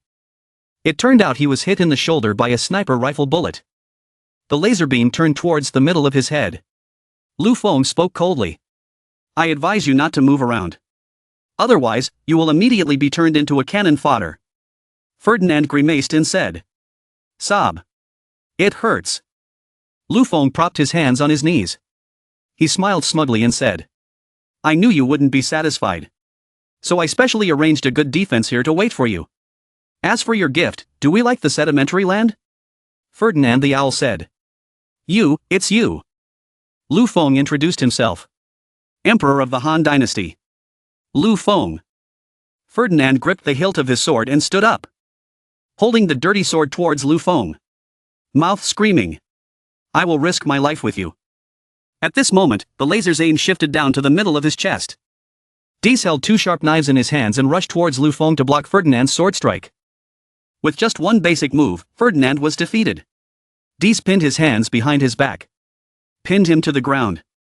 Ignoring his screams of pain, she said angrily, "How dare you sneak attack? Truly, no tears until you see the coffin." Lu Feng stood closer to the laser beam, then raised his hand to signal the snipers to stop. The sniper quickly looked away from the sight. He packed up his tools. At the same time, Flay, leading the birdman, also completed the mission assigned by Lu Feng and flew back to report the situation. "Young master. We completed the mission and returned." The young master's predictions were like a god. "If we keep going north, there is indeed your camp." Flay threw himself into Lu Feng's arms and hugged him. Then he chuckled. Lu Feng patted Flay's head and smiled in praise. "You've worked hard. Great job." Flay's older sister Leia solemnly reported the situation. "There were a few guards left in the barracks. We took care of them gently. In addition, we also found this person. Probably a prisoner of war from the Yadian kingdom. This person looked miserable. His whole body was covered in wounds. He was lying unconscious." Lu Feng asked, "Who is this person?" At this time, Timothy also came closer to observe. Her face was a bit surprised and panicked, as if she knew this person. She immediately called out his name. "Clarence. Clarence. You are badly injured." Leia recounted sadly. "When we were in Pompey's camp, we found him. He was just a coward." Timothy seemed to have completely collapsed. She choked up and cried. "These people are too cruel. They should be chopped into 100 pieces." Seeing Timothy cry, her heart ached with pity. His Highness Lu Feng patted her shoulder and instructed, "Go take good care of him. Leave the enemy to me." Timothy wiped away the tears that were falling and replied to Lu Feng, "Okay. Please, Your Majesty Lu Feng, help me get justice." Timothy then left for the barracks to take care of Clarence. Lu Feng looked at Ferdinand, who was standing in front of him, and said. Before he could finish his sentence, Ferdinand started cursing and challenging him. "Shameless little man. Only good at sneak attacks. If you have the guts, let me go. Let's fight." Hearing this, Lu Feng stroked his chin and smiled, then gave orders. Dies, Mina, and the other prisoners, all arrange for proper arrest and imprisonment. Ferdinand alone will be taken directly to the interrogation room. We must carefully treat this guest so that what he has done to this land will be doubly punished. 2 days later at the Han Dynasty camp, Lu Feng sat down and studied the statements of the prisoners who were arrested inside. This guy is quite stubborn. Even after being forced to confess like that, he still wouldn't confess. Mina recounted that he kept muttering something like, "The reinforcements from my senior brother are coming soon, you guys will definitely be destroyed." Lu Feng stroked his chin, his eyes thoughtful, his mouth muttering, "Rescue troops?" Lu Feng stood up abruptly, slammed his hand on the table, and made a bold decision. "Let me go see him." After that, he immediately went down to the interrogation room to meet Ferdinand. He also had quite a few injuries on his body, but his face and attitude were still uncooperative. Lu Feng asked arrogantly. Is the feeling of being interrogated pleasant, Ferdinand? You lost. Still not giving up. Ferdinand still stubbornly and arrogantly said loudly. Emperor of Han Dynasty, your time of glory is not long left. Wait for my family's people to come and I will tear you to pieces. Lu Feng pulled a wooden chair in front of Ferdinand and sat down. He teased him. I'm so scared. Is the big brother you've been talking about your rumored half-brother? His Highness Lu Feng sat cross-legged and rubbed his lips, asking, can you guarantee that he won't abandon you? Lu Feng's question stunned Ferdinand. He was a little skeptical. Then he loudly asserted his position, we are brave warriors fighting for the honor of the family. The Pompey family will not abandon us. Lu Feng smiled sarcastically and asked back. So what? Where are the shadows of the reinforcements that we can't see them? Ferdinand was speechless and did not know how to respond. His face darkened. Lu Feng continued to attack. It has been 48 hours since we captured you. Strange. Your clan is so united. Why hasn't there been a single rescue operation? Ferdinand asked Lu Feng with a sad face. How long does it take to get here from the border? You know better than me, right? Lu Feng awakened Ferdinand, so, face the reality clearly, Ferdinand, you were abandoned by your family. Hearing this, Ferdinand went crazy. He screamed violently, his eyes full of red veins. He couldn't believe this was happening. He wondered if he had been abandoned? Abandoned by his family? This couldn't be true. This couldn't be true. Ferdinand's tears flowed down his face looked disappointed and desperate, his mouth mumbled, how could this be? How could this be? Lu Feng smiled and walked closer to him, took the key to unlock Ferdinand's handcuffs, and while fucking him, he confided, I have always hated violence. Organizing an army is to defend against external enemies, attacking you is to repay the damage you have done. The handcuffs, after being opened, fell to the ground with a thud. Lu Feng smiled happily as he looked at Ferdinand, he said seriously, now is the time for us to talk properly. Ferdinand still had hatred in his heart, he said, you and I have nothing to talk about, I will kill you. Having said that, he raised his fist and charged towards Lu Feng, his mouth continuously roaring loudly. Lu Feng immediately grabbed Ferdinand's hand, smiling smugly and said, is that so? What a pity, you failed again. Ferdinand opened his eyes wide and looked at Lu Feng, the determination in his heart increased even more. Lu Feng grabbed his other hand and said, you can't beat me. Then he let go of both hands, and Ferdinand fell to the ground, grimacing in pain. He stammered, I lost in a hand-to-hand fight, I didn't expect this. Lu Feng made a suggestion, opening a way out for him, cooperate with us, there is still a way to live for you, think carefully. Ferdinand. Is it to be a discarded pawn, or to find a chance to stand up and start over? You have always been wise and clear-headed. There will be no wrong choice, right? After speaking, Lu Feng left, leaving Ferdinand alone in the interrogation room, pondering. As he walked, Lu Feng smiled, he started to be narcissistic about himself again, this cool appearance was really not bad, as expected of him. He had to thank his continuous time travel for making his body stronger, it was just a pity that the girls couldn't see it. In the prison cell, Ferdinand repeatedly slammed his fist on the floor, his face filled with anger and bitterness as he spoke. Why is this happening? I have devoted myself to my family, why are you treating me like this? He bowed his head and silently pondered for a long time. Then, Ferdinand completely collapsed, he fell down in pain, and screamed loudly for a long time. After that, he seemed to have lost his mental support. His trust and loyalty had been betrayed. Ferdinand sat dejectedly on the ground, day after day watching the falling leaves, answering every question. It was also thanks to him that we learned that a greater threat was approaching the Yadian border, and that war was about to break out. The snowstorm has lasted for dozens of days but shows no sign of stopping, the wind is blowing so hard it's cold. Quincy and the giant dragon spent several days and nights, passing through dozens of forests and finally reached their destination. Suddenly Quincy pulled the dragon's reins and let out an ah sound. She looked at the barracks and the modern equipment before her eyes and recognized them. Quincy said, companion, we seem to have found it. Quincy smiled brightly, his eyes wide open observing everything here with great curiosity. The legendary Han Dynasty, the legendary Lu Feng, what kind of person was he? While walking leisurely, suddenly two guards raised their hands to signal to stop. They were carrying guns for protection, then loudly asked, stop, no going in front. Who are you?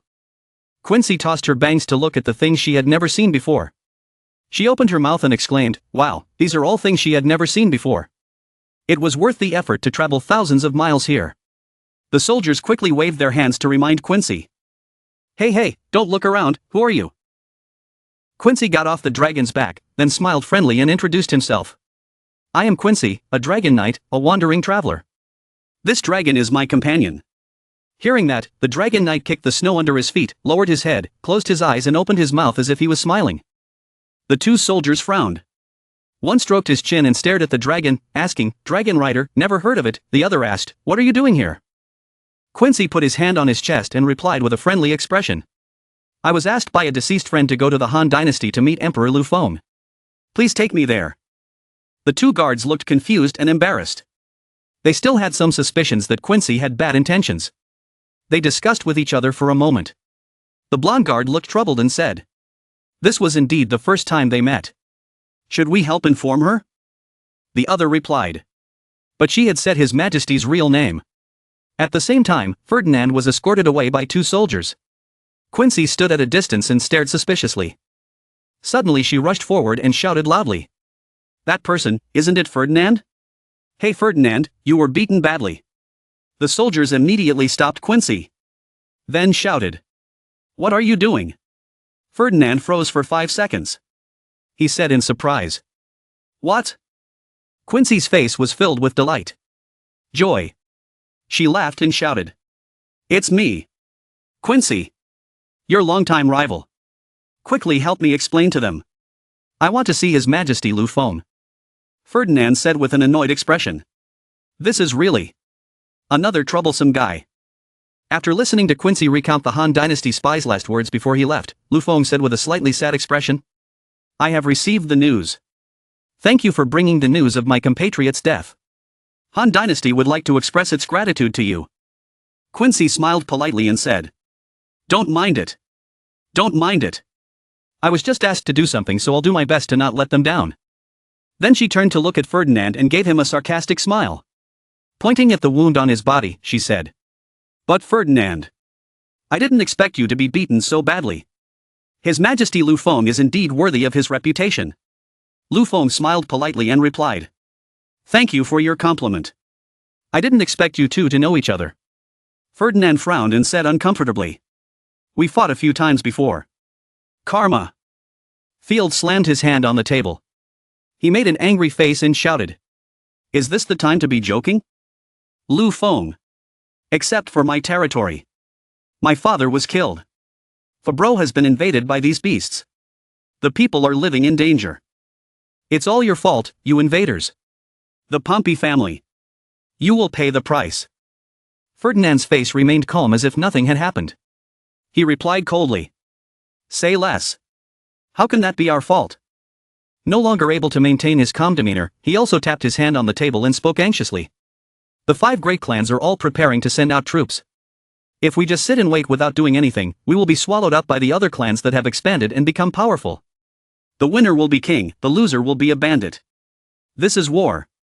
Field stood up fiercely, his face extremely belligerent, his voice harsh. "Shameless man." Timothy, sitting next to Field, could only keep silent, head down, not saying a word.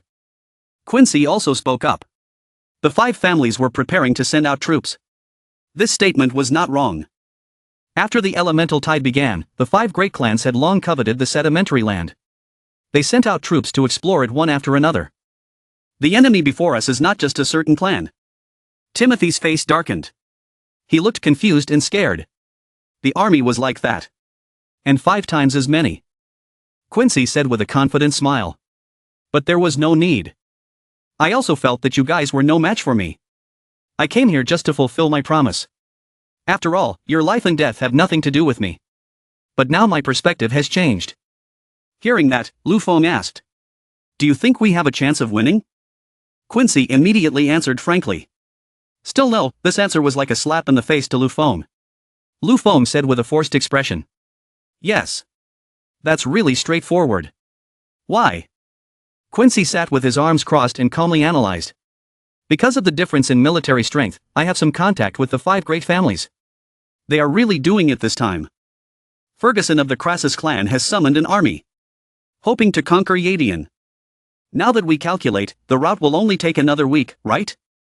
And the Torola kingdom has long been deeply infiltrated by the Urias family. The internal turmoil there was just mentioned. With such a difficult situation on all sides, relying on your small army is unrealistic. Wanting to win is unrealistic." But she did not leave immediately. "Why?" Quincy replied. Very quick. Because I wanted to see how much perseverance you guys could get. Dragon Riders. We befriend dragons. We obey the call of nature. This world is made up of countless unachievable miracles. I want to see for myself. Can your country become one of those achievements? Lu Feng clasped his hands together, his face filled with hope. He said. So, with such a miracle, you will help us, right? Quincy smiled and spoke first so that everyone wouldn't be surprised. His Majesty Lu Feng is wise. When danger approaches, I will immediately abandon you guys. Lu Feng affirmed. I won't let that moment happen. Don't worry. Ferdinand made a pessimistic face. He said some demoralizing words. Don't stand there and talk about great principles. If the old men from Crassus are about to enter Yadian, I think you should still abandon this place. Hearing this, Timothy slammed his hand on the table. His expression was stern and stern. Absolutely cannot abandon it. Ferdinand continued. There is no other way to disagree. This is the truth. My army is just a vanguard. Except for the Han dynasty. You still cannot resist.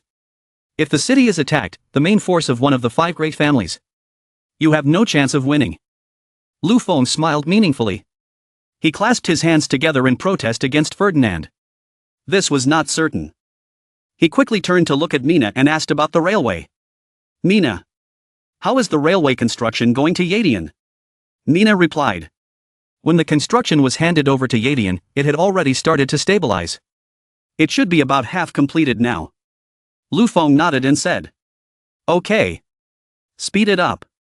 In a moment, she mobilized a group of troops. Set up a guard post at the foot of the camp. Leave a small army to guard. Mina obeyed and replied. Understood. Lu Feng stood up and continued. As for the majority of the army, I will lead them. Go to Yadian. Welcome the main army of the Crassus family. As he spoke, he pointed at the map. Quincy laughed arrogantly. What a bold decision. Ferdinand slammed his hand on the table and shouted loudly. Hey, are you crazy? Lu Feng was startled. He asked in confusion. What? Is there something wrong? Quincy calmly analyzed the difficulties in Lu Feng's reckless decision. Your army has so many people. How to accelerate to catch up with the Crassus clan steps? How to move with such a weight? How to repair it? This is unrealistic. After hearing the flaws in this move, Lu Feng stroked his chin. His expression was still a little vague. He said. Isn't it that unrealistic? I see it again. If we compare the speed, my army is definitely better. He smiled confidently as he looked at Quincy and Ferdinand. Dees shouted orders to his troops. Line up. All troops move out. At this moment, a small group of cars entered the barracks. Quincy pressed her face against the glass of the yacht to look out. She looked quite surprised. Her eyes were fixed. Her mouth stammered. This is. In the air. Leia raised her hand to control the Air Force. She gave the signal. The Air Force followed. Let's go. Quincy's face was filled with excitement. She asked. Hey.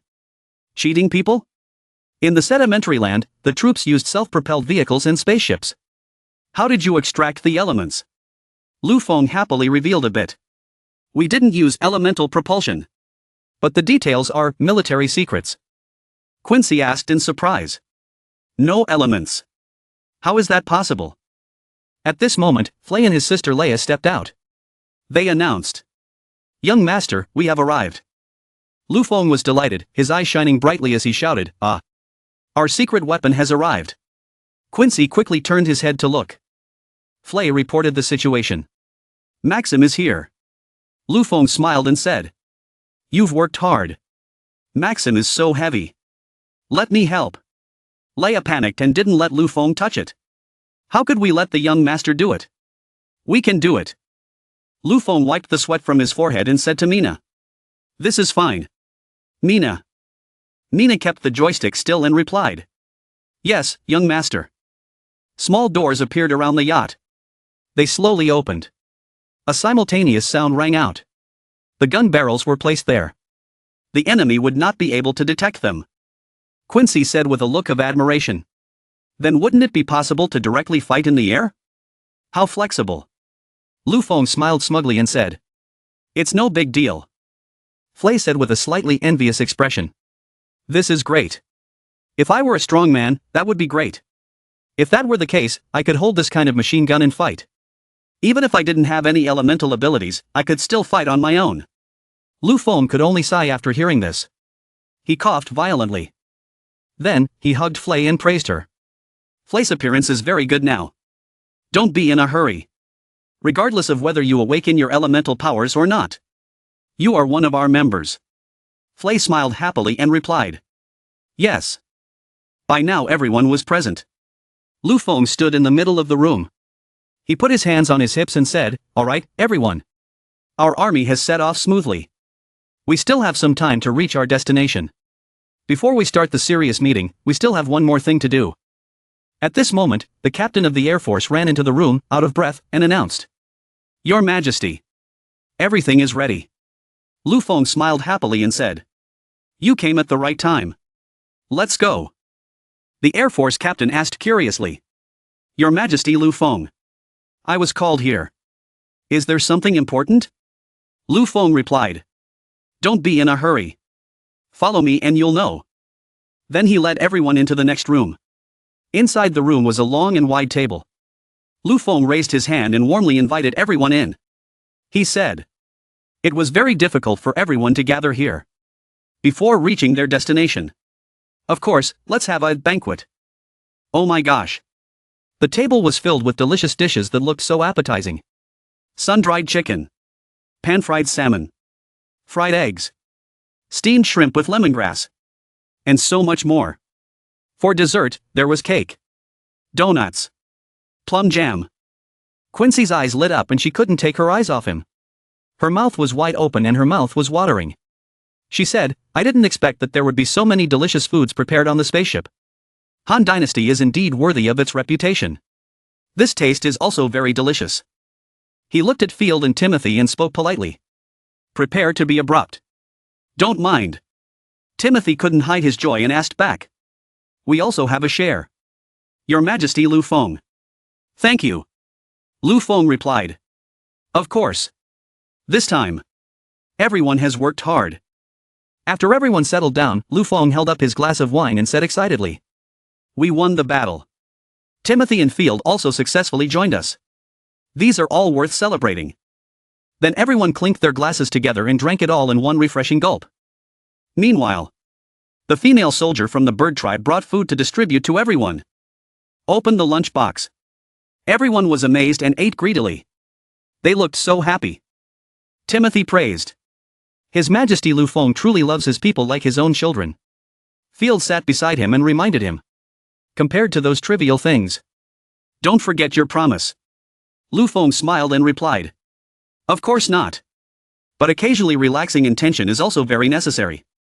Leia's nose turned red after drinking a glass of wine. She expressed her opinion. I said. Based on the ancient legends of the sedimentary land.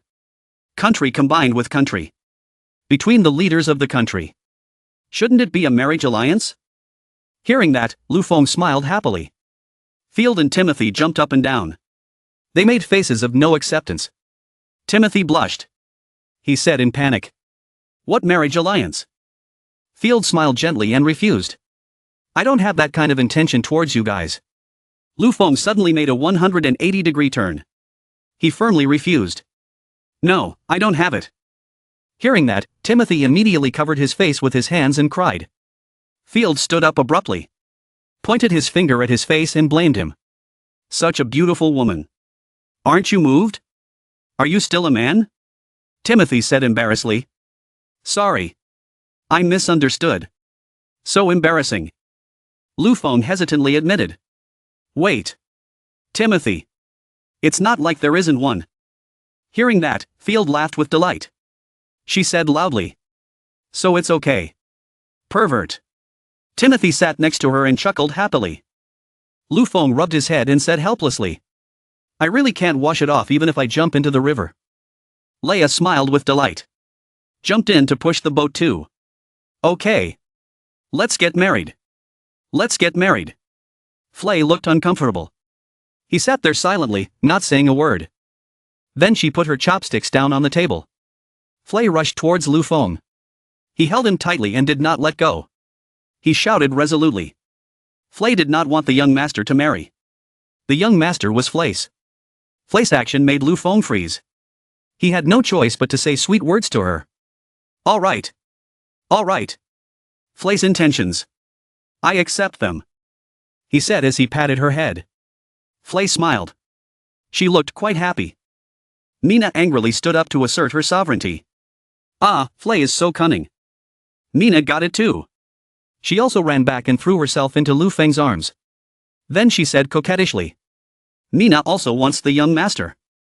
Dees looked at this scene and her eyes were burning. She said. What? What? The scene of the young master enjoying himself? Ferdinand didn't care about anyone. He sat in a corner and finished several bottles of wine. Feeling exhausted, he naturally collapsed on the table. Seeing this, Lu Feng immediately walked over and asked. Ferdinand. What's wrong with you? Why are you drinking alone?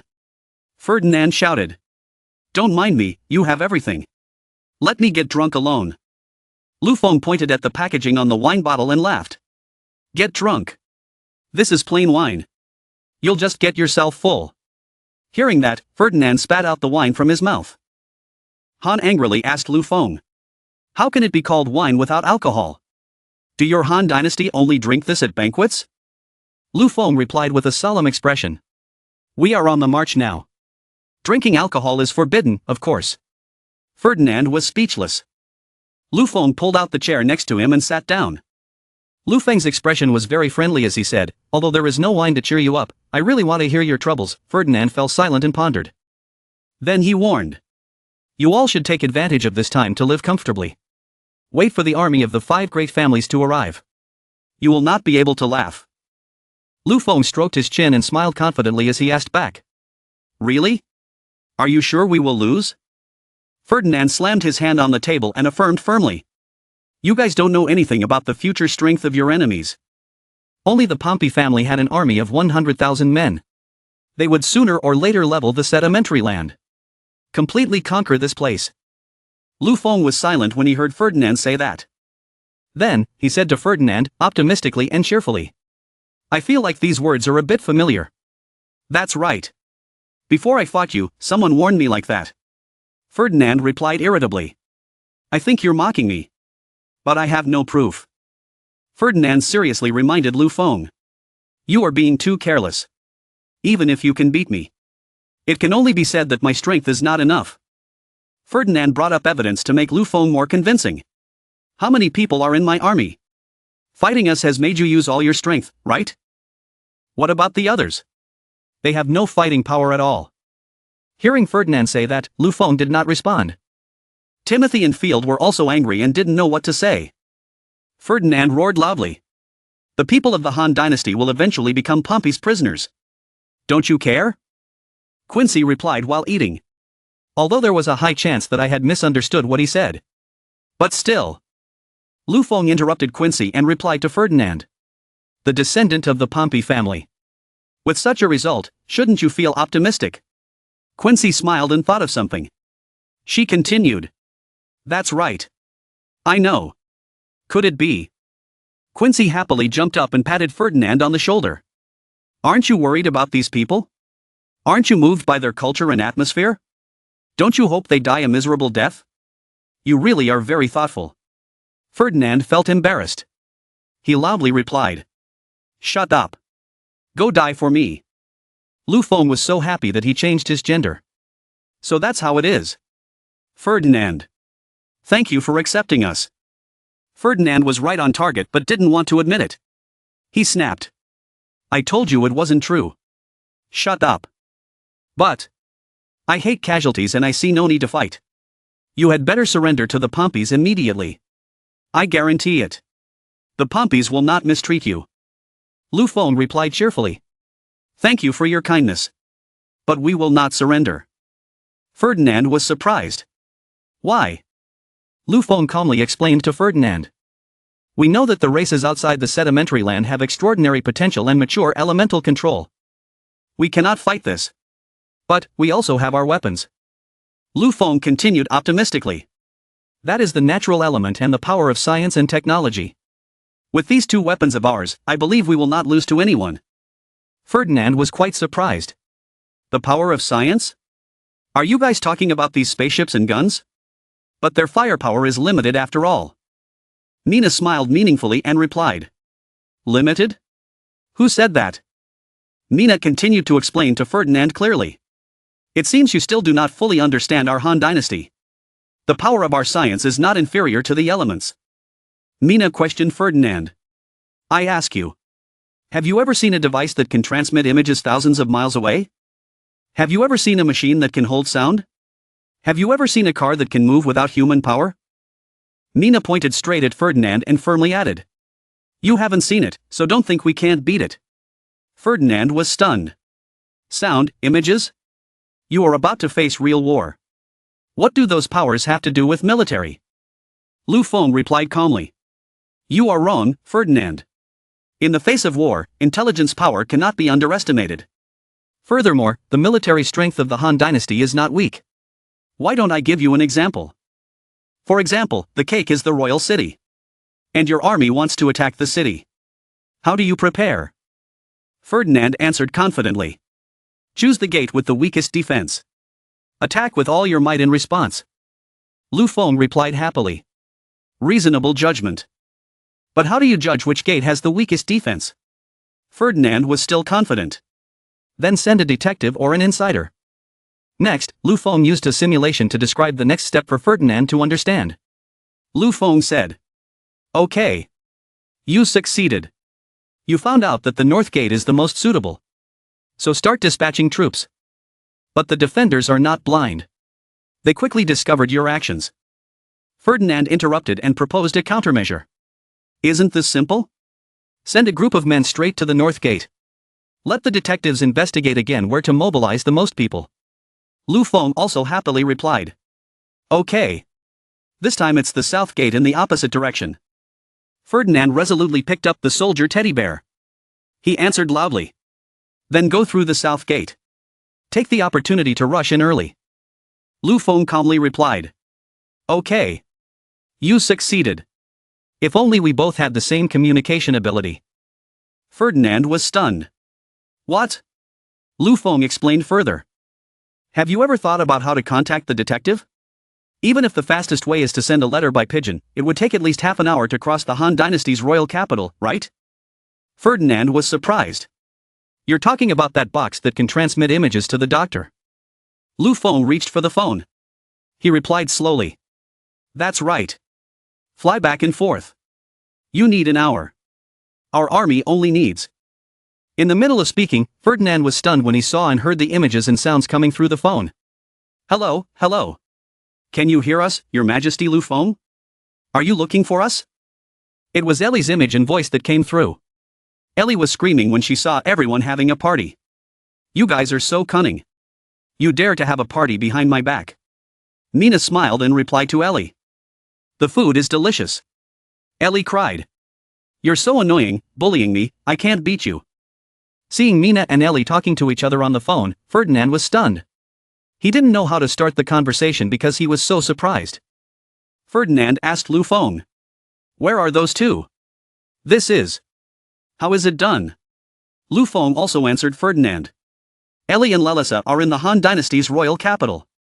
A few days away from here.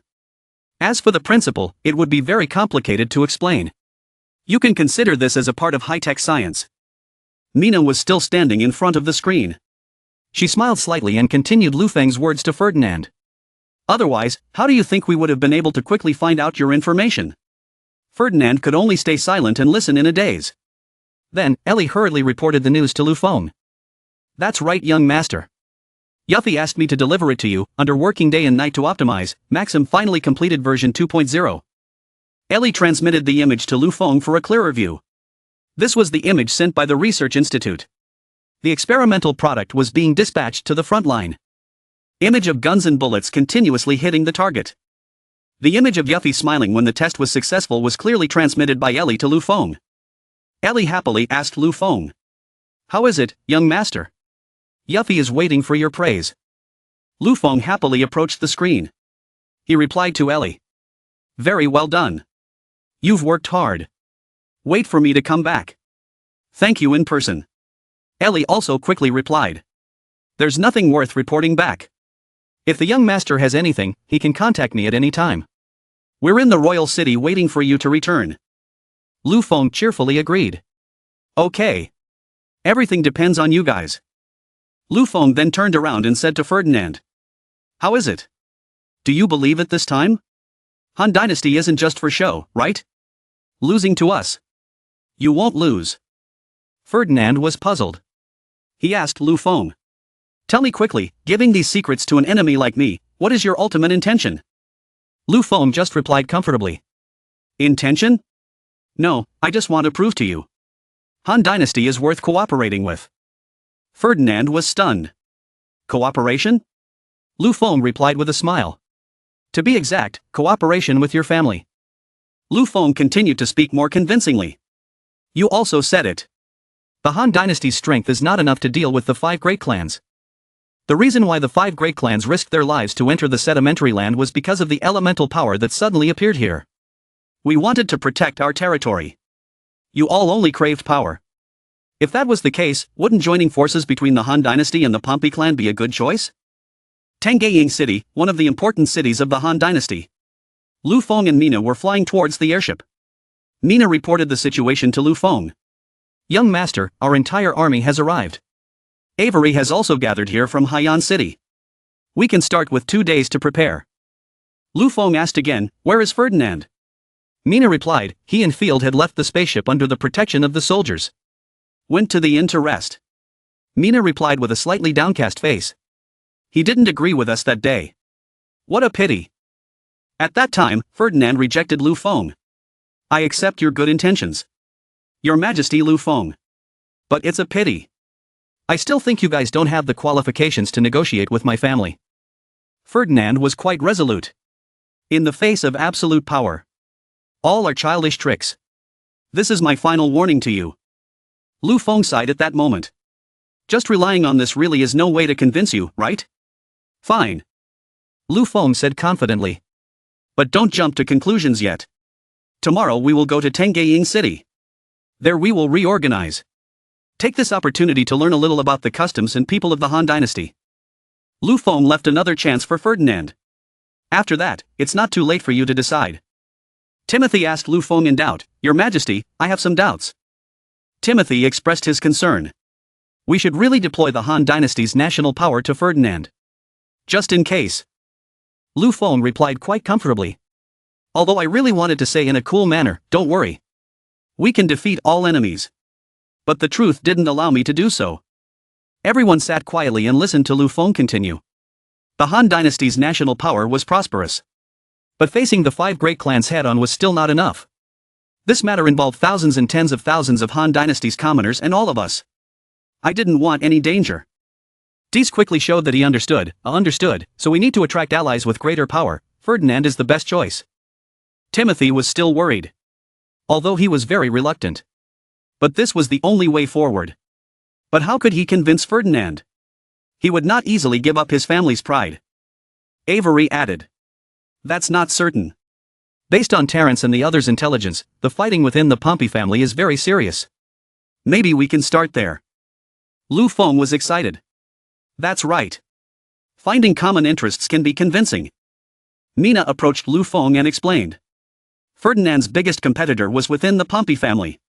It was his big brother Simmons, right? Lu Feng replied. That's right. But this time Ferdinand lost his battle and asked for help. His big brother decisively abandoned him. Dees felt a little sorry for Ferdinand. A very cruel man. Leia asked Lu Feng curiously. Young master. Could it be that you want to? Lu Feng smiled meaningfully. That's right. That's exactly what she thought. Lu Feng held up 3 fingers and continued decisively. Ferdinand will help us, for 3 reasons. First, the Han Dynasty had the value of cooperation, strength, and intelligence that the Pompey family did not have. Second, these values were enough to make up for Ferdinand's loss of commanding the army and defeating him. Third, these values were enough to help him turn the tables in front of his elder brother. Flay worried. This sounded like it was going to be very difficult to do. Lu Feng smiled back at little Flay. It really isn't easy. That's why we need to make use of these 2 days.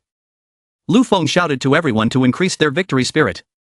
We must stay in Tengying City. Convince our future allies. It all depends on everyone. Everyone happily shouted in unison. Yes, young master. Suddenly saw Mina smile something. She teased Lu Feng. She didn't expect that the young master, who had taken care of a room full of beauties, would now pay attention to a man. Lu Feng was also embarrassed. Huh? What? What? Avery added. The first time he confessed, he was rejected. What a tragedy. Dees added. Young master. Has no luck with men. Timothy had another idea. How about helping Ferdinand change into women's clothes? Leia found it interesting. This idea might work wonders. Lu Feng imagined Ferdinand wearing women's clothes. Wearing red lipstick. Begging Lu Feng to cooperate. Cooperate? He's handsome. Just thinking about it made Lu Feng petrified. Completely speechless. Lu Feng quickly waved the beauties away.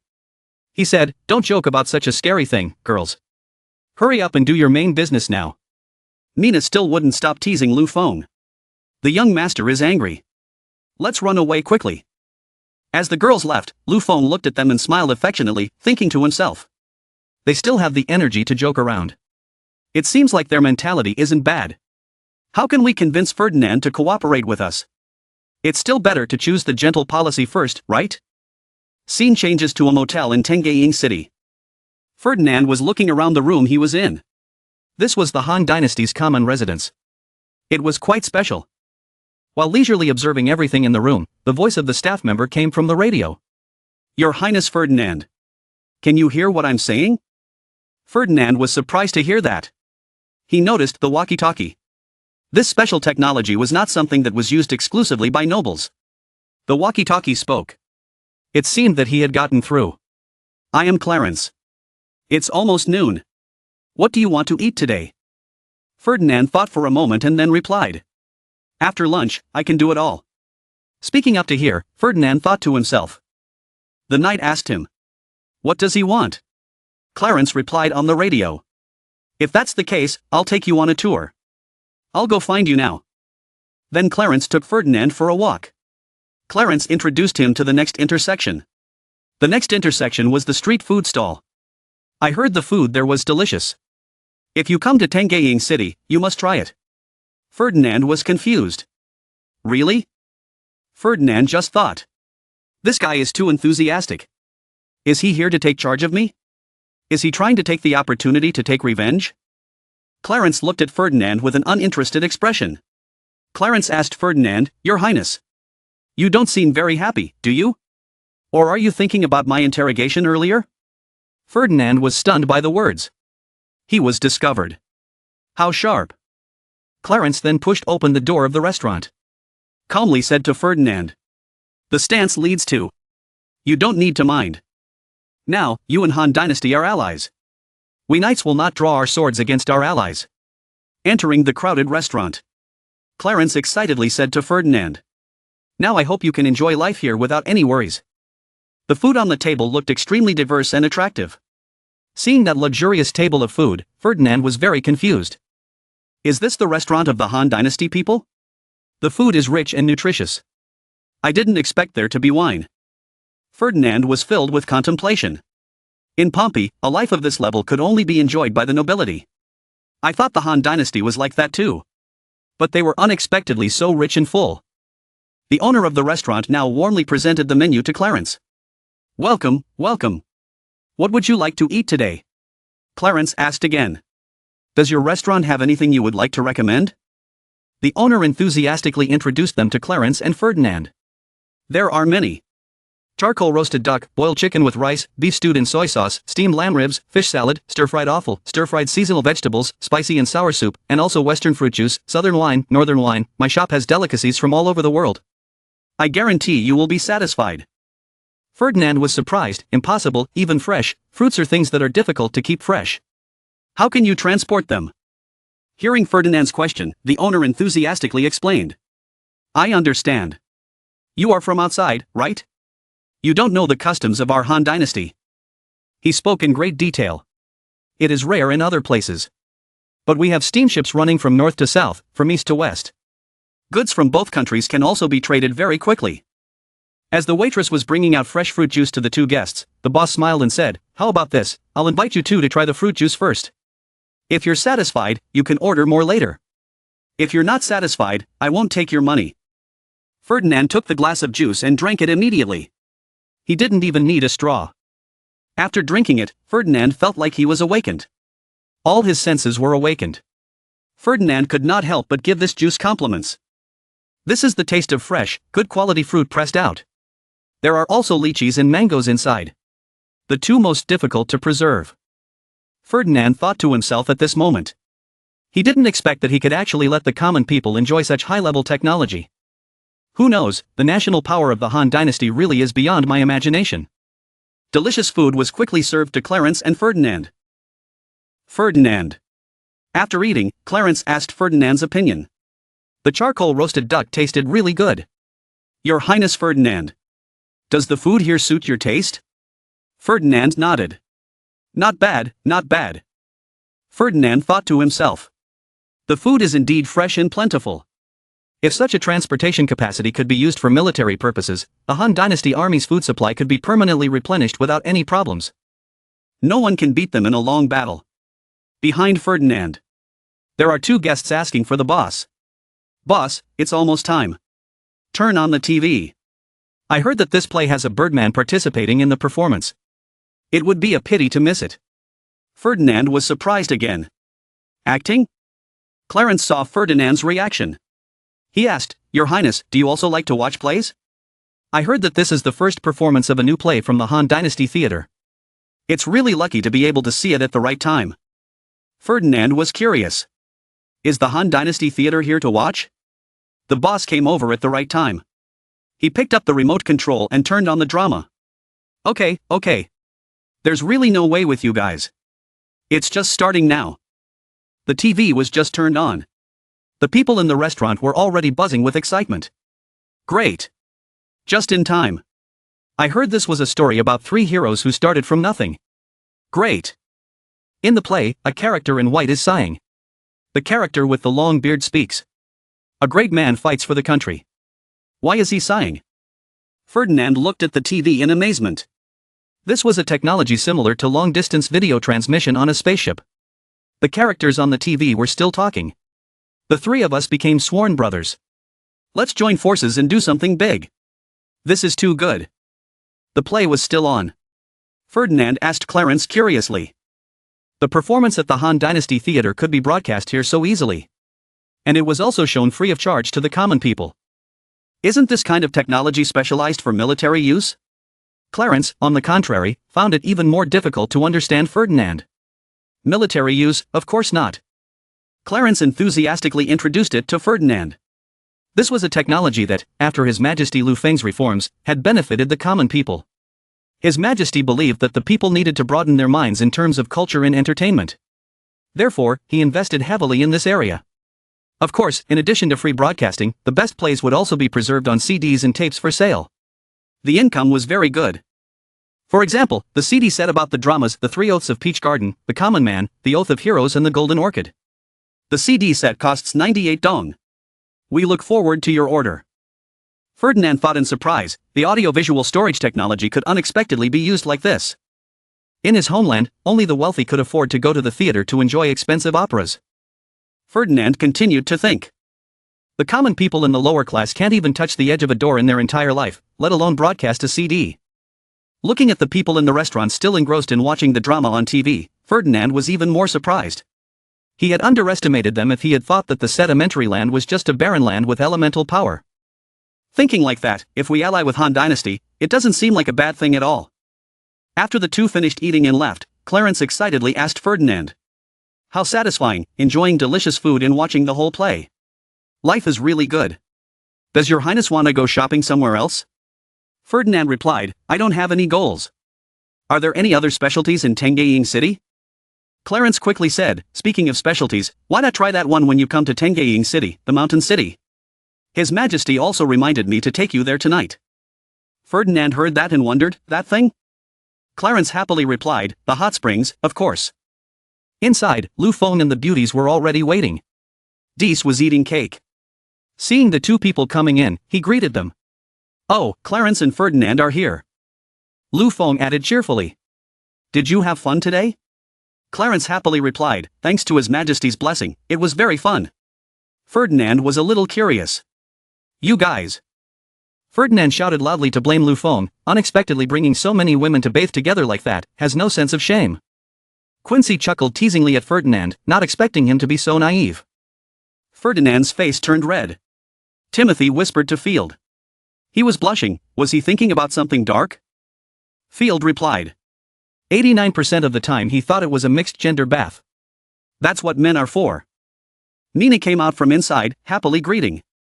Really? Just in time? Let us open our eyes to guests from afar. Blew the curtain out. A group of beauties appeared before Ferdinand, looking very hot in bikinis. Nina said proudly. See how awesome our girly swimsuits are? Ferdinand looked at these girls with his shirt off and thought, he really wanted to let the young master see them quickly. Their movements were also very fast. Clarence was praising Timothy, Your Majesty the Queen, you look so beautiful in your swimsuit. Timothy shyly replied. Thank you. Just then, a splash of blood appeared, causing Lu Feng and Clarence to panic. Ferdinand fainted from a nosebleed. Clarence was worriedly shaking Ferdinand awake. Your Highness, wake up quickly. Lu Feng was busy cleaning up the harem and disbanding it. Ferdinand fainted on the spot. So the beauties left boredly. Avery looked down on Ferdinand. People outside the sedimentary land were just like that.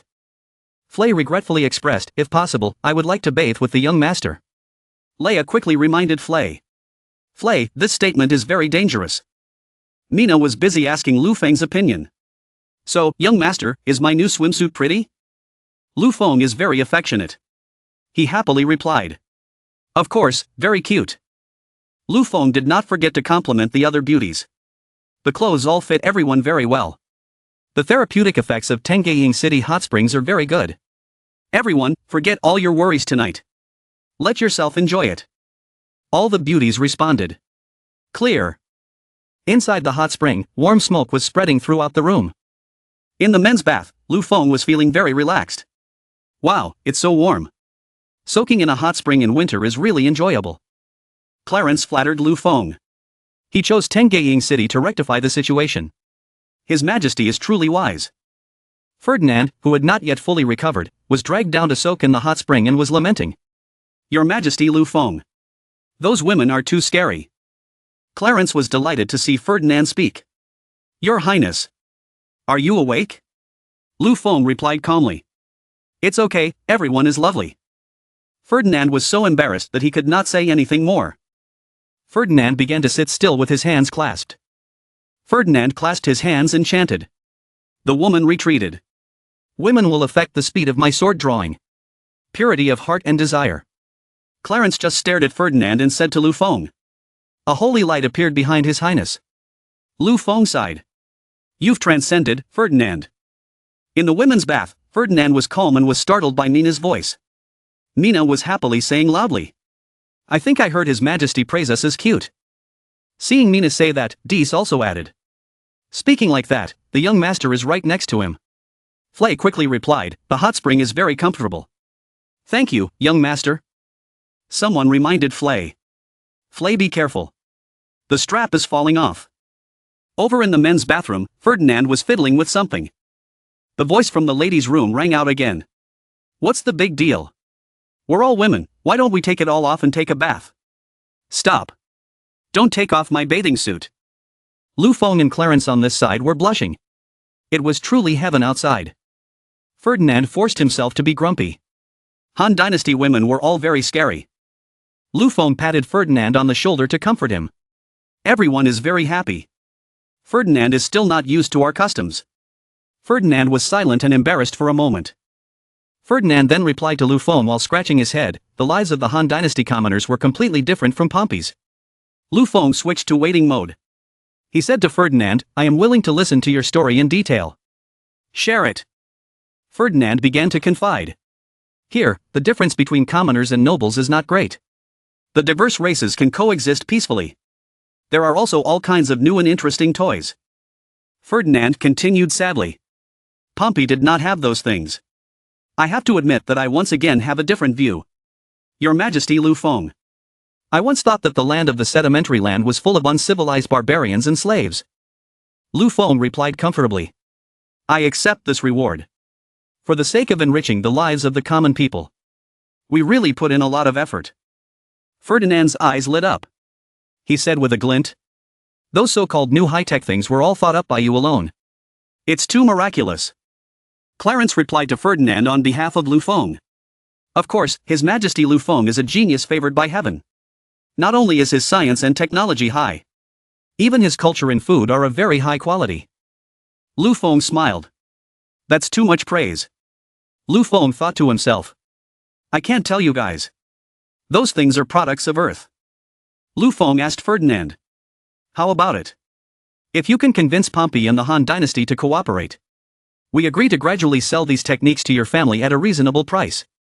Ferdinand froze. He asked in surprise. Sell us these techniques? Really? Lu Feng replied cheerfully. Of course. This was the greatest sincerity that Han dynasty showed to its cooperative friends. Lu Feng reached out his hand to shake hands with Ferdinand. But Ferdinand hesitated. Seeing this, Lu Feng didn't want to make things more difficult for him. Lu Feng just reminded Ferdinand. Think carefully, Ferdinand. It's for our mutual benefit. We need each other's strength. This decision made Ferdinand think more carefully. Ferdinand lowered his face and spoke softly. I have to say. Your sincerity is truly touching. If there were also the increase in the scientific and technological strength of the Han dynasty, Pompey would certainly be able to win every battle. Ferdinand suddenly stopped, he said. But, this important matter I cannot easily agree with you. Furthermore, my authority is not enough to decide. Lu Feng wondered. Because your big brother is fighting with you? Ferdinand nodded in response. You investigated me thoroughly. Lu Feng leisurely said. Of course, knowing yourself and your enemy will bring you victory in 100 battles. But, you accepting the Han dynasty is enough. The conditions I set out will be effective forever. Ferdinand was stunned. What? Lu Feng explained excitedly. When you need help, Han dynasty will provide you with reasonable assistance. Meanwhile, we also hope that you can become a bridge between Han dynasty and Pompey. Looking straight at Ferdinand, Lu Feng affirmed. You can think about it slowly, Ferdinand. Ferdinand was silent for a moment before speaking. I really can't see through you. Your Majesty Lu Feng. Lu Feng smiled foolishly. I am just such a man. Clarence enjoyed the hot water and secretly rejoiced. The diplomatic mission seemed to be very successful. He truly deserved the title of His Majesty Lu Feng. Ferdinand began to enjoy the hot spring. He said happily. That's good. Before I leave this place, let me see your abilities. Han dynasty. Night falls under the hot spring bath. Lu Feng was leisurely enjoying his hot coffee when Avery asked him. Young master. Do you really want to cooperate with the Pompey family? Share science and technology with them? Mina resolutely refused. Of course it was impossible. Selling the technology to them. Wouldn't we be falling directly into the tiger's mouth?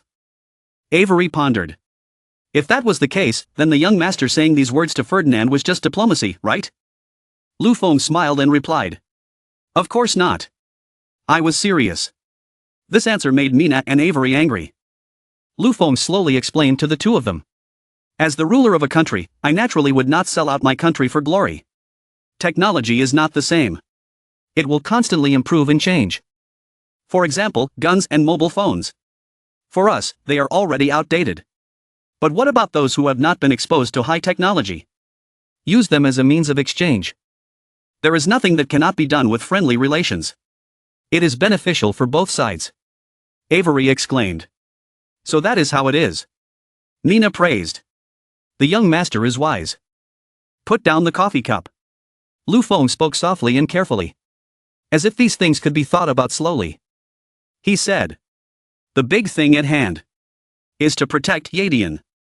To get the Crassus clan out of the country. This battle cannot be lost. Avery replied seriously. Yes. Mina is excited. Young master, please rest assured. The replenishment of supplies and the reorganization of the troops are progressing smoothly. We can set off tomorrow afternoon as planned. Mina smiled and continued. After leaving, it's only 4 hours. We can reach the border of Yadian. Everyone has done a good job of preparing. Lu Feng replied. All right. You've worked hard. Get some rest. If there are no surprises, tomorrow will be a tough battle. Lu Feng made up his mind. But no matter what, the winners will be us. Scene changes to border military camp. On the Yadian border, soldiers are heard hurriedly reporting to each other. Enemy attack. Enemy attack. Sound the alarm. The whole team prepares. Soldiers report hurriedly. The enemy captain arrived early. The captain replies. The reinforcements will arrive at noon. Before then, we must resist. Suddenly there was a loud explosion. The soldier was startled and surprised. How could it be so fast? What happened? An enemy flag appeared amidst the hazy smoke. The soldier was surprised. Here it is. A mysterious man in a black cloak struck something down with a stick. Thunder and lightning boomed. The sound echoed throughout the border. The next afternoon, outside Tengying City, Avery reported the situation to Lu Feng. The army has assembled. Please give the order, Your Majesty. Lu Feng solemnly gave the order. Target, Yadian border. All troops, depart. The entire crew on the spaceship obeyed Lu Feng's orders. Yes, Your Majesty. Timothy is anxiously praying for peace. Soldier Yadian, we are almost there. Please everyone be safe. Seeing Timothy's poor complexion, Lu Feng comforted her. Don't worry. I've already agreed to it with you. When have I ever broken a promise? Timothy felt more at ease. Yes, Your Majesty. Then, Lu Feng spoke loudly to everyone. Everyone, get to work. This battle is the first time our regular army has fought outside. We must suppress them. Protect the sedimentary land. Absolutely do not retreat. Everyone was in high spirits. Yes. Lu Feng's spaceship quickly arrived at the border. Lu Feng softly announced to everyone.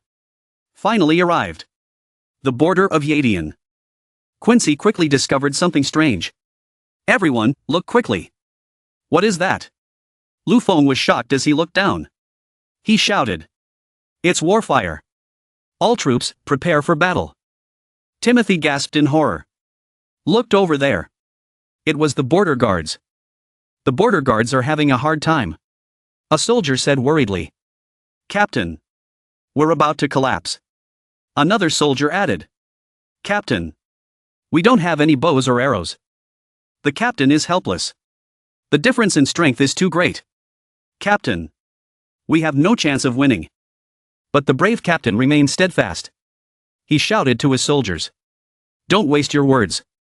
Protecting the territory is the mission the fallen queen has given us. I will die here. No matter what, I will never take a single step back. Enemy side. Wherever they go, they kill. The situation is extremely uncertain. The captain has already met the enemy on the other side. The captain anxiously calls out to everyone. You all run. I will cover the rear. The soldiers were so worried that they could only mumble and complain. Captain. The black-cloaked man on the other side used his staff to create a thunderous force to attack the border soldiers. The brave captain held his sword firmly and charged forward, determined to defeat the enemy.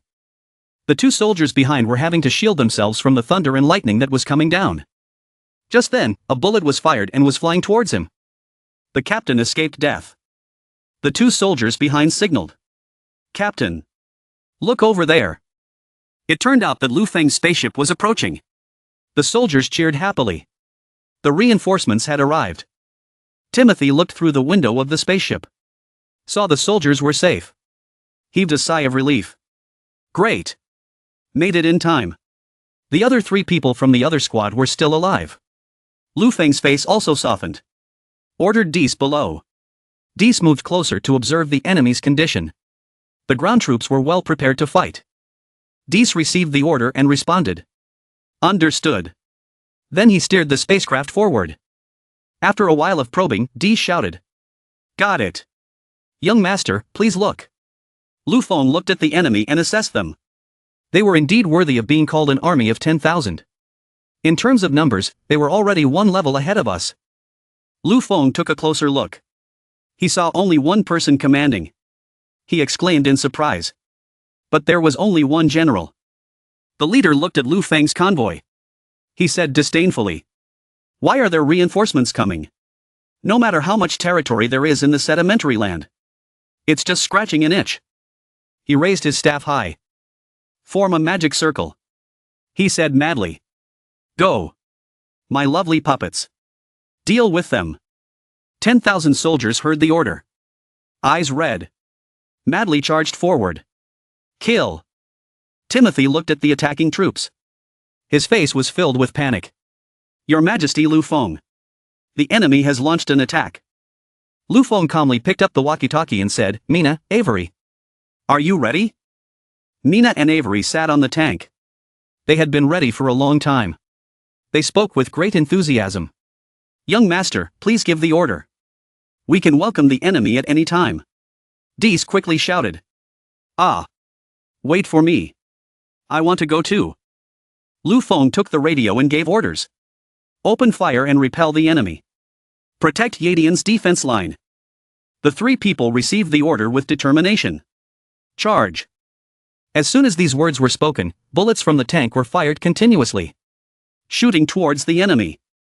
The leader said in surprise, "Oh. Looks like you have some skills this time. But in front of us are all for children." Having said that, he raised his staff. A red light was released, forming a magic circle. Charge. Turn them into my new toys. As if empowered, the puppets became even more insane. One of them slashed at Avery with his sword, madly saying, "First blood is mine." Avery drew his sword and blocked his attack. Avery's eyes widened. Looked to the side. Another one was charging this way with a sword. Seeing that the situation was not good, Avery jumped back, avoiding the attack. She wiped the blood from her cheek and said angrily, "I didn't expect you to dare to hurt me. You're not small-minded." Artillery attack. Tanks fire continuously. Blow up a bunch of puppets. Taking this opportunity, Avery charged forward with his sword. Die. A slash was made. Another miserable scream rang out. A lot of cannons were fired. Red fire covered the whole sky, blowing away a bunch of puppets. Dees sat on the tank. Clenching his fists, he said, "How was it? How did the bullets taste?" Dees looked down at the wound on Avery's face and sighed. "Hey Avery, you got hurt so quickly." Avery reminded. "Be careful. Something's not right." Dees asked doubtfully. "Huh? What's wrong?" But before Avery could reply, the two puppets charged again. Kill. Dees swung his arm again. Fire. Tank guns were fired. Burn them to ashes. Fall to the ground. But Avery and Dees's faces were filled with panic. Their eyes widened in shock as they looked at the scene before them. The charred puppets stood up again. Their red eyes continued to advance towards the side. Kill. Kill. Avery found it impossible to solve the problem with firepower. Pick up your sword. Slash the puppet's neck. Avery said with a tense expression. See? Dees nodded. See? Must quickly report this abnormality to the young master. On the other side, Nina walked towards Yadian's squad and asked.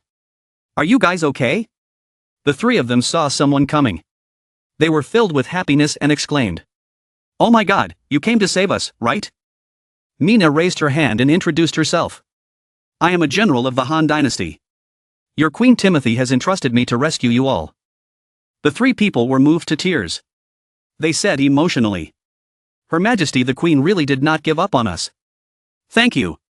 Han dynasty. At this moment, a puppet holding a sword rushed towards the side. Want to go? Dream. Soldiers quickly shouted. Be careful. The other two were scared and hugged each other, sobbing. Mina fearlessly took out her sword and slashed straight at the puppet. But he was not afraid and raised his hand to release a purple stream of air. You child, go die. Mina took out a bomb and threw it straight at him. I jumped up, avoiding the attack. Mina took out her sword and said coldly. I don't have time to play with you here. He looked at Mina in surprise. What, in the sedimentary land, one can actually use elemental magic of this level? Mina slashed out. A golden beam of light slashed towards him. Goodbye. The puppet let out a painful scream. Mina turned to look at the Yadian soldiers. You guys, quickly stand up. Follow me back to the spaceship. The three soldiers said with admiration. The female martial goddess, unexpectedly, she had defeated that kind of demon with one move. At this moment, the walkie-talkie hanging from Mina's waist rang with Lu Feng's voice. Mina, can you hear me? Mina picked up the walkie-talkie and asked. What's wrong, young master? But she didn't know. The puppet just now had a broken arm, but he stood up and killed.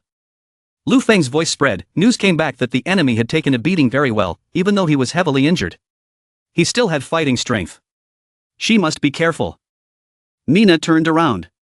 The zombie slashed a beam of light towards Mina. Lu Feng's voice continued to ring out. I heard a loud noise. Are you in danger? Mina shouted. Young master, the intelligence just now has come true. Fabro soldiers with severed arms can still commit suicide by attacking. Don't they feel pain? The three-man squad looked at Mina and begged for help. The enemy was truly a devil. Mina asked Lu Feng. Young master, kill the enemy directly. Lu Feng asked, is the enemy's danger level high? Mina said confidently. No big deal. Lu Feng's mouth corners curled up as he gently ordered. Then capture him alive, let us see the secret of the madman Fabro. Mina received the order and replied, understood. Then she took her sword and charged forward. Seeing that the puppet man was not paying attention, Mina circled behind him. She used a kick, stepping on the back of his neck, breaking his collarbone on the spot. A painful groan rang out and he collapsed to the ground. Mina shouted towards the three-man squad, don't just stand there, come help quickly. The three of them hurriedly obeyed and headed towards the other side. Quick movements tied him up and carried him along. Mina ordered, take him back to our spaceship. His Majesty Lu Feng is waiting for us. Mina and the three of them headed towards the spaceship's medical room together. Seeing Mina return, Lu Feng asked with concern. Mina, are you okay? Mina smiled and said, young master, I'm fine, and the three Yadian military guards are fine too. She confidently raised her hand, this lowly type is not qualified to hurt me. Seeing Mina's spirit, Lu Feng praised, too good, well done. Timothy stood up at this moment, full of emotion, saying, you guys have worked hard to persevere until now. As the queen, I failed to protect these countries well, and I failed to protect you all well, I am very sorry. After saying that, she bowed her head, expressing her regret. The three guards hurriedly waved their hands, Your Majesty, it was the fault of those demons. A soldier knelt down and said, crying, we should be the ones apologizing. Your Majesty, we failed to fulfill our duty as soldiers and failed to protect the border well. The face of the military guard turned pale, full of fear as he said, the strength of those people is of the suppressive type, we are useless, unable to shake the opponent even a little bit. Lu Feng came before the military guard, gently placed his hand on his shoulder to comfort him, not being able to resist the elemental power was not the fault of any of you. Fear not, we have grasped the power to counterattack. From now on, Han Dynasty will drive the invaders out of Yadian. Hearing this, the three soldiers excitedly said, we believe, that female war goddess's moves are too cool. Your Majesty Lu Feng, we agree to do our best to save Yadian. Lu Feng placed his hand on his chest and firmly affirmed, leave everything to me. Lu Feng looked at the name Mina brought back and said, next is how to deal with this person's problem. The doctor brought the report to Lu Feng and announced, Your Majesty, we have performed emergency treatment on the enemy's wound. How will we handle it later? Lu Feng nodded, can you analyze the other causes of his abnormal excitement? I want to quickly cure him. We try, the doctor replied. Then the doctor reported the abnormality. During the emergency treatment, we discovered the wound site and found some abnormalities in the blood. The metabolism of the cells at the wound site was abnormally fast, and the transmission between nerve cells was blocked. Mina asked without understanding, cell metabolism, nerve transmission. The doctor explained, simply put, the enemy used a special method. To give their soldiers the ability to recover several times faster than normal people, it was difficult to feel pain. We initially guessed that it was due to the use of some special medicine. Quincy seemed to realize something. Medicine? That's right.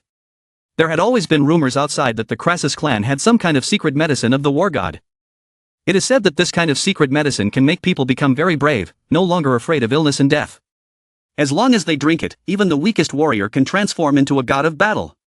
Moreover, this medicine is very precious. Only when a brave warrior is highly regarded by the king can he receive this glory. What's even more bizarre is that this secret medicine is so miraculous, yet the powerful nobles don't dare to touch it even a little bit. Mina gave her thoughts. Could it be that this person drank that medicine? But he had not completely become a fearless war god. The doctor was full of anger and firmly stated that as long as one is human, one cannot help but fear death and the suffering of illness. There is a limit to the number of times a cell divides, and using it up early will only shorten one's lifespan and cause one to die suddenly. Quincy rested his chin and thought, probably he was trying to deceive his soldiers because he risked his life by deliberately fabricating this incident. Timothy placed his hand on his chest in fear. He didn't expect that his own family would also deceive him. He was truly a devil. Timothy seemed to realize something, his eyes widened and said, wait, this is Fabro's symbol. This person is Fabro's general. Lu Feng and the other three were shocked. What? Lu Feng was puzzled. Fabro, he was not a soldier of the Crassus family. Quincy seemed to have realized, so that was it. No wonder after not seeing each other for a few days, the Crassus family's army could increase several times. Lu Feng trembled as he spoke the horrifying truth. After the Crassus family invaded Fabro, they gave the secret medicine to the Fabro soldiers and turned them all into. Timothy was surprised and covered his mouth with his hand. He stammered, they don't want to do these things to the soldiers and people of Yadian. She grabbed Lu Feng's clothes, tears streaming down her face as she begged, Your Majesty Lu Feng, please save our soldiers, don't let them go through this. Lu Feng nodded and replied, Don't worry, Timothy, we won't let this happen on Yadian, this is the purpose of our coming here. Timothy was moved, tears fell, speechless, Your Majesty Lu Feng. Lu Feng looked at Mina. Mina, help me pass on the order. Mina replied, Understood. Lu Feng gave the order to dispatch all the warships waiting in the coastal city to the rescue. Deploy the three armies, Navy, Army, and Air Force, to join forces to encircle and defeat the enemy at the Yadian border. The 5th Division battleship has been waiting for this. Is it finally our turn to attack? Captain Ethan asked excitedly. Can our fleet really go to the front lines to rescue the enemy? Mina replied. Yes, Captain Ethan. Han Dynasty warship, 5th Division, listen to orders. Following the command of His Majesty Lu Feng. Order the 5th Division to command the fleet to assist the front line. Deadline, 12 hours, must reach the Yadian border. Ethan replied loudly. Understood. Mission guaranteed. Ethan had not been this fired up in a long time. For so long, we had only been able to obey orders and defend the border. Now, we could truly serve our country. Ethan gave the order clearly, word by word. The entire fleet obeyed. Used the strongest force to advance straight to the Yadian border. Must arrive on time. His Majesty needs our strength. Understood. On the battlefield at this time, smoke and fire surrounded like a storm. Mina reports, the Western Army is fighting, casualties have appeared, the medical team has been mobilized, the Northern Army has appeared. Prepare to contact. Lu Feng replied. Just hang on a little longer. It's almost there.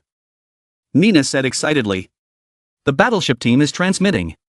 They will reach the battlefield within 5 minutes. This breaking news filled Lu Feng with enthusiasm. Very good. This was the moment they had been waiting for. All troops obeyed. The counterattack began with full force.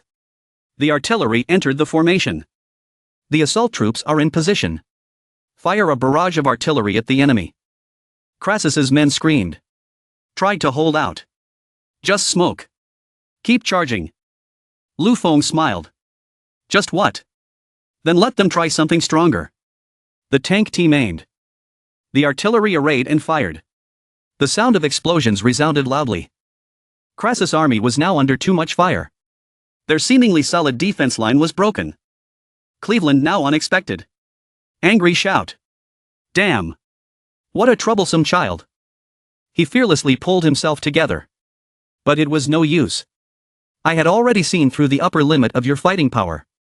As long as we extend the battle line, victory will definitely be ours. Cleveland immediately deployed the magic formation. Shout loudly to the three armies. Charge, my children. The great Crassus family is victorious. Mina alerted. Warning. New thermal reaction appeared in the southwest. Lu Feng smiled in response. Just in time. It seemed like everything was going according to his plan. Lu Feng said loudly. It seemed like the time had come. Lu Feng knew that he could not miss such a ripe opportunity. Give the order. Now was the time. Begin. Just waiting for that. Captain Ethan raised his voice. The entire fleet obeyed. Fire. The 5th Division fleet opened fire from the shore at the enemy. A surprise attack. The firepower has terrible destructive power. The missile tears through space and rushes forward. Cleveland was the first to be hit. He howled in pain. Crassus' army was now scattered. After a while, Cleveland was lucky to escape death. He struggled to get up.